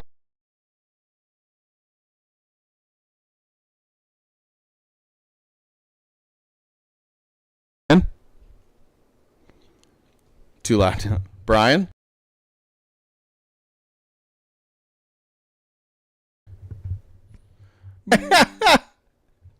Guys, it's not a tech issue. I think the app just died. The app that I use for that. We lost Brian. You Marchy skull broke. I don't know what that means. Here we go. Hey, you Marchy? Archie? Archie?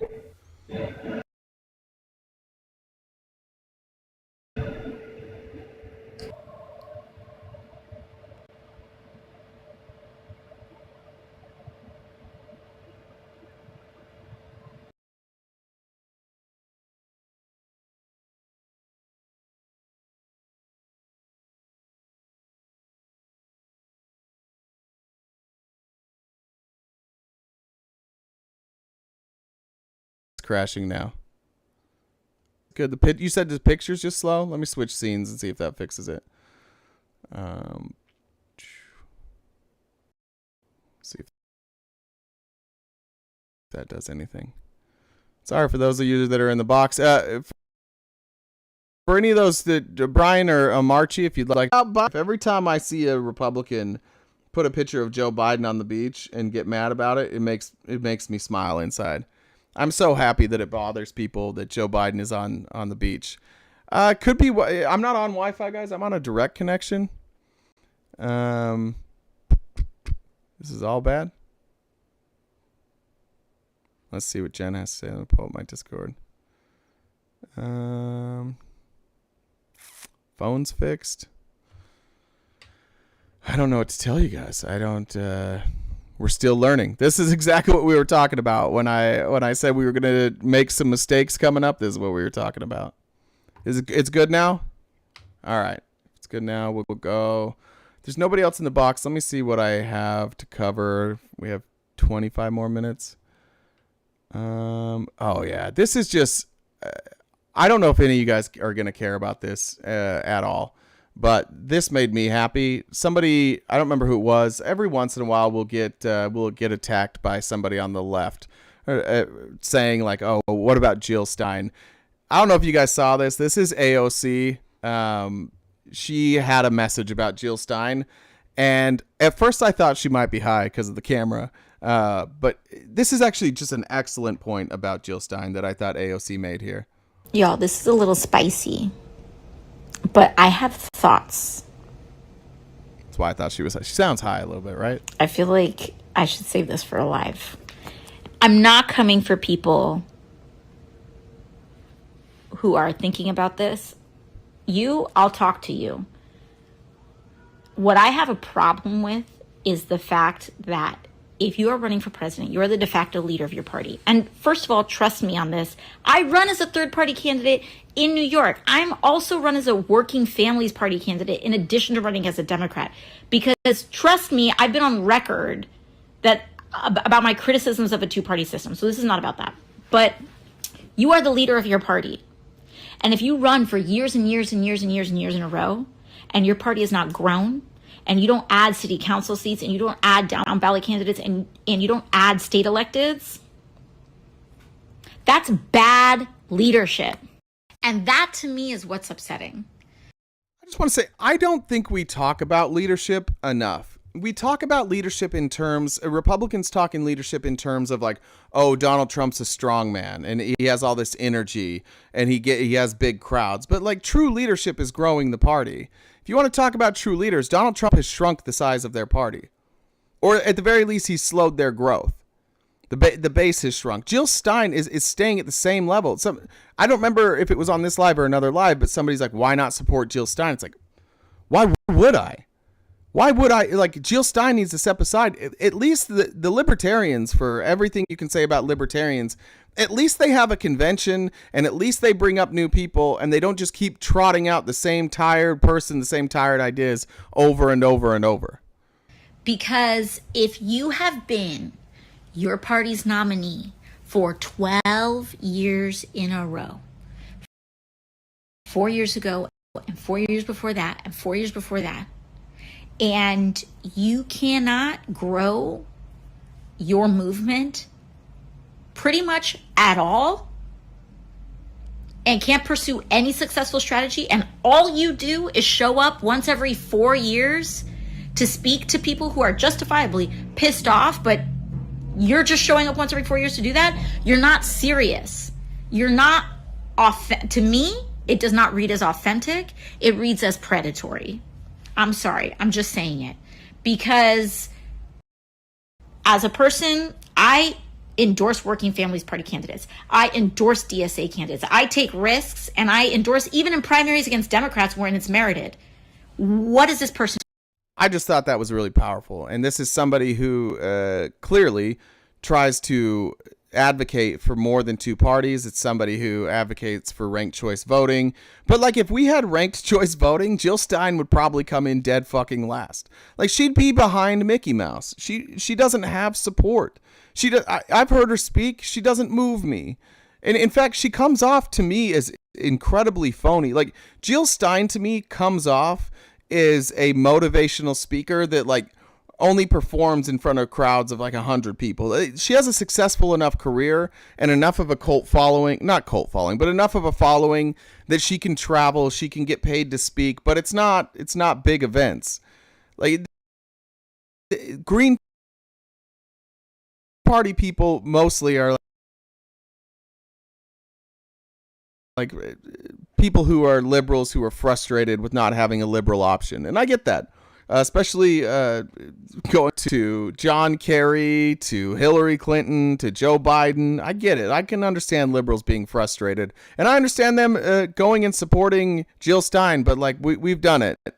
We've seen what Jill Stein can do. Like, it's not a lot. She can't do a lot. RTP stands for riding the pine. Now I'm going to talk about something. And look, I think sometimes when I talk about stuff, people think I'm throwing shade at certain people. I would never do that. Okay.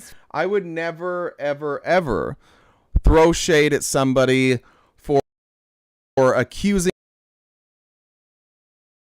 other people of stolen valor when their valor itself is questioned. And I certainly wouldn't throw shade at conservatives who try and take down people who are getting the attention they want by fake stolen valor claims. And even if I had, let's just say, somebody that was stolen valor or potentially stolen valor who also had a bunch of DUIs, I wouldn't talk about that either. But this is Tom Cotton. And Tom Cotton is now deciding, like, I'm not going to blame Donald Trump for what happened at Arlington. I'm going to blame Gold Star families. The family of Master Sergeant Andrew Marcassano. He was a Green Beret. His family was concerned that his grave was actually shown in a photo that was posted on social media. A statement from the Marcus. So if you guys can't see, this is the family of Darren Taylor Hoover. They're all here with a thumbs up. Just so weird. It's so weird. And you're all only doing it because like that's Donald Trump's thing. And so you're all here celebrating your loved one. And you're like, well, we're all celebrating this loved one, so we better do Donald Trump's signature pose. Fine. If you want to do that as a Gold Star family, I have no problem with that. Right here is the headstone of Andrew Christian Marcassano. And why is this being used? Like, we know that you're not supposed to have photography here. It's only the Department of Defense that is allowed to do photography in Section 60. So a legitimate gripe, right? Like, you couldn't have. By the way, you can't crop this out. Nobody from the Trump team has fucking Photoshop. No one. They also couldn't fix this lighting right here. We couldn't do that. We didn't want to fix any of these pictures here. Just out of curiosity. Sano's sister, Michelle, said, quote, "We hope that those visiting this sacred site understand that these were real people who sacrificed our freedom and that they are honored and respected accordingly." Did the Trump campaign fail to honor her wishes, their wishes? No, Kristen, they honored the wishes of the 13 families whose children died at Abbey Gate. Those families wanted the... Why does honoring the families of these 13 men allow you to dishonor the other families? That's what's weird about this response. Did they dishonor those families? Yes. The answer is yes. And look, frankly, like, had this been me, had I been Nels, I was there, I'd be like, you know what?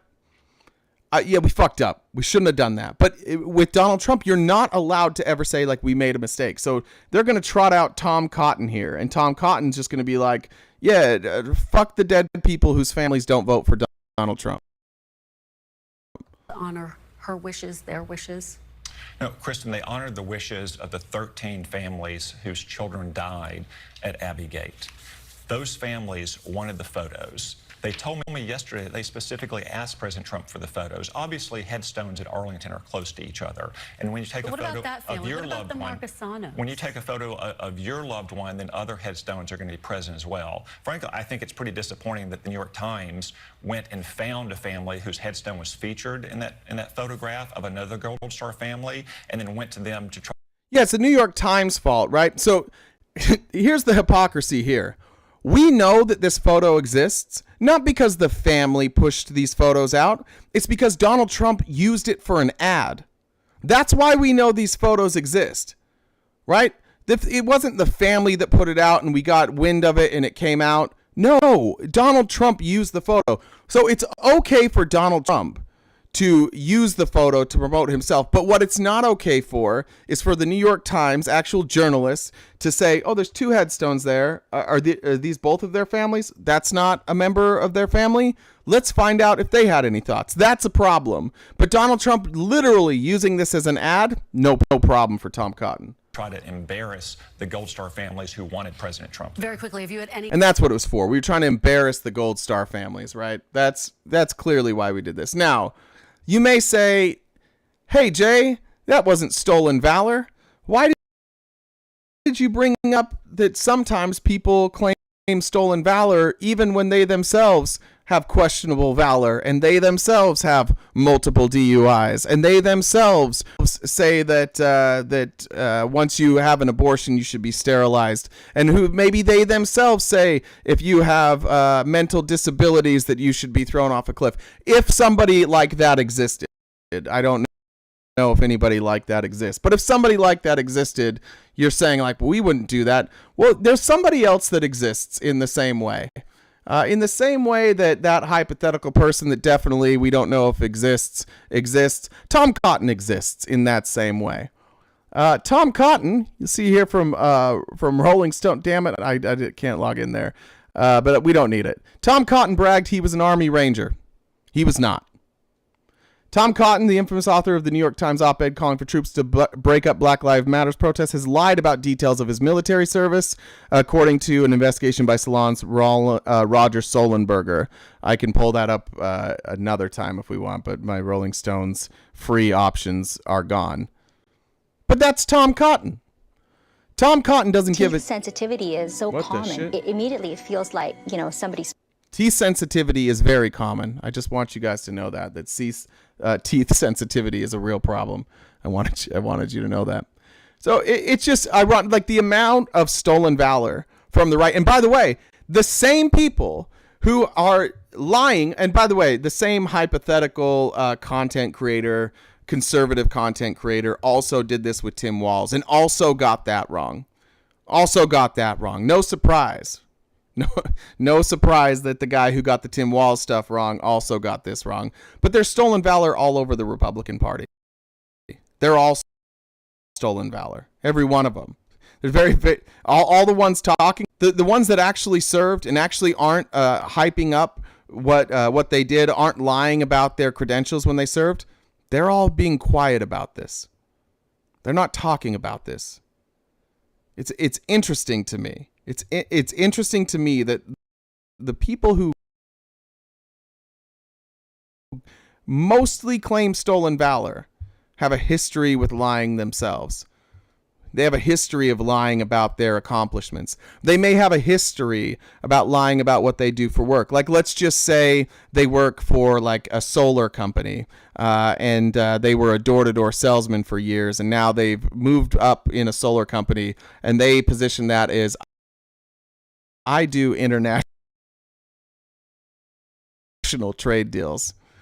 I organize international trade deals. Again, that was a door-to-door solar salesman who now claims to do international business deals.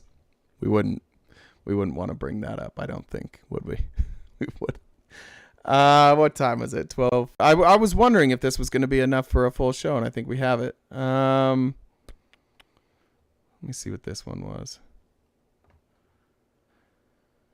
Oh yeah, this is we'll end on this one unless there's somebody in the box. Let me see. No, let's just move this over here. There we go. Check the box.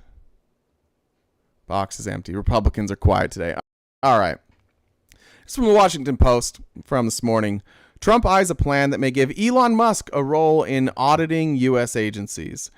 Behind closed doors, former President Donald Trump and his advisors have been talking for months about forming a commission led by prominent business executives.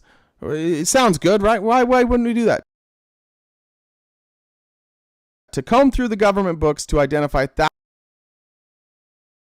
thousands of programs to cut. The one thing that I think is weird in this country is the amount of money that CEOs get, but more importantly, the amount of respect that CEOs get. Who was it that just went from Chipotle to somewhere else? Where did they go? From Chipotle to some other company. I don't even remember. Was it Starbucks? Starbucks. Yippee! They went from, that's what it was, from Chipotle to Starbucks. And what they'll do is they'll bust unions and they'll make cuts. CEOs get paid really, really well when they cut stuff, when they cut employee pay, when they cut employee benefits, when they can take people from working full-time. And it's like, that's what CEOs are for. And that's what Donald Trump is saying that they need to do here. They need to go through. So yippee. Yeah, not so yippee. And then Elon puts up this picture. What is it with all of these conservatives unwilling to put up pictures of themselves that are accurate? It's always some AI version where like he's got a chiseled face and a chiseled body and he's dressed nicely. He dresses like shit. He always looks like he got his clothes 3 years ago when he was a different size. They never fit right. They're always either 3 sizes too small or 4 sizes too big. But here he is. Quote, Musk's potential involvement in a government regulatory and spending commission has sparked concerns from ethics experts who point to conflicts of interest that could emerge between such a post and his business empire. But Trump advisors are eager to bring in prominent corporate leaders to compile a high-profile list of federal access, reprising efforts similar to those led by Ronald Reagan and Tom Coburn. Now, the problem here, again, is like we're not dealing with people who don't have an interest in what to cut and what not to cut. Imagine a scenario where let's just say it's an oil executive, and that this oil executive, they don't do any offshore drilling. And if we got rid of them to expand into other drilling aspects, and so they're like, we're going to cut the permits for offshore drilling. This is allowing people, billionaires, by the way, people who are already largely in control of our economy, and they're out here saying like, "I don't worry, just trust us, guys. Plus, in the government, we're not elected. We'll be appointed. Everything will be fine. We won't act in our own self-interest. We want billionaires to step in and act not in their own self-interest, but in the interest of it's just Donald Trump giving hand over again. This is what you get with a Trump presidency. I noticed, MAGA, you guys went quiet today, and you'll continue to be quiet. I don't think you'll show up here and have a conversation with me. But to those of you who are going out into the wilderness today, into TikTok today, I think it's important to remind Republicans that at every step of the way, all they're doing is giving benefits to the people who are already fucking us. It's what they want. They want the billionaire class to have all the power. And Trump is a wannabe billionaire. The reason all these guys get attention from Trump is because they are what he couldn't ever be. Successful. Multi-billionaires. With companies that people don't think are a joke. With products that work. They didn't have to run scam after scam after scam. They're not online selling Trumpy trout. They're not selling like bullshit sneakers or coins or trading cards. They're not grifting off the American people. They have real businesses. And look, for everything we could say about Elon Musk and all these billionaires and how unethical it is that they got their money, at the very least they did something. Donald Trump was born rich. He's going to die semi-rich. And he didn't really do anything with that money his entire life. I would love to go back to 2012 and tell Republicans, hey, don't worry. 10 years from now, you guys are going to be the party of the billionaires. You're going to bring the billionaire class in and you're going to let them make all the choices. Yeah, 12 years ago, we'll say you don't believe in amnesty. You're going to do, you're the party of mass deportation. You're the party of burning books. You're the party of, I mean, I guess they probably could have believed the anti-LGBTQ stuff. This is an attempt to move America into an oligarchy. And it's great for the Trump people, for the MAGA folks, because an oligarchy also means that they get to force religious beliefs on us. And that means that nobody ever has to see a gay person on TV ever again. And that nobody ever has to acknowledge that a trans person exists. And we don't have being anti-Semitic because it's okay. It's okay in this party. Don't worry. God's in charge and God doesn't care about a little bit of racism. He not worried about that. Let me check the comments one more time before we get going. Soli says, just saying, fuck older millennial. That's from Soli. I don't know why you guys are talking about older millennial. I haven't brought him up once this entire day. I haven't even mentioned things that I think could be construed as comments directed at older millennial. But if you haven't seen older millennials videos going after Jolly, just remember, he went after Jolly for two reasons. One, Jolly went after one of his heroes, Charlie Kirk, and two, Jolly was getting attention, and that really hurts older millennials' fifis when other people get attention. So he decided most just asshole kind of way, and he went after a decorated veteran, and multiple decorated veterans have stepped up in support of Jolly, while older millennial continues to double down on that. But again, we're not talking about that. We're not talking about that at all. I appreciate you guys' support today. Thanks for working through those glitches with us. I hope you enjoyed the yippies. We'll be back tomorrow, same time. Discord, shoot myself or any of the moderators a message, and we'll get that invite over to you.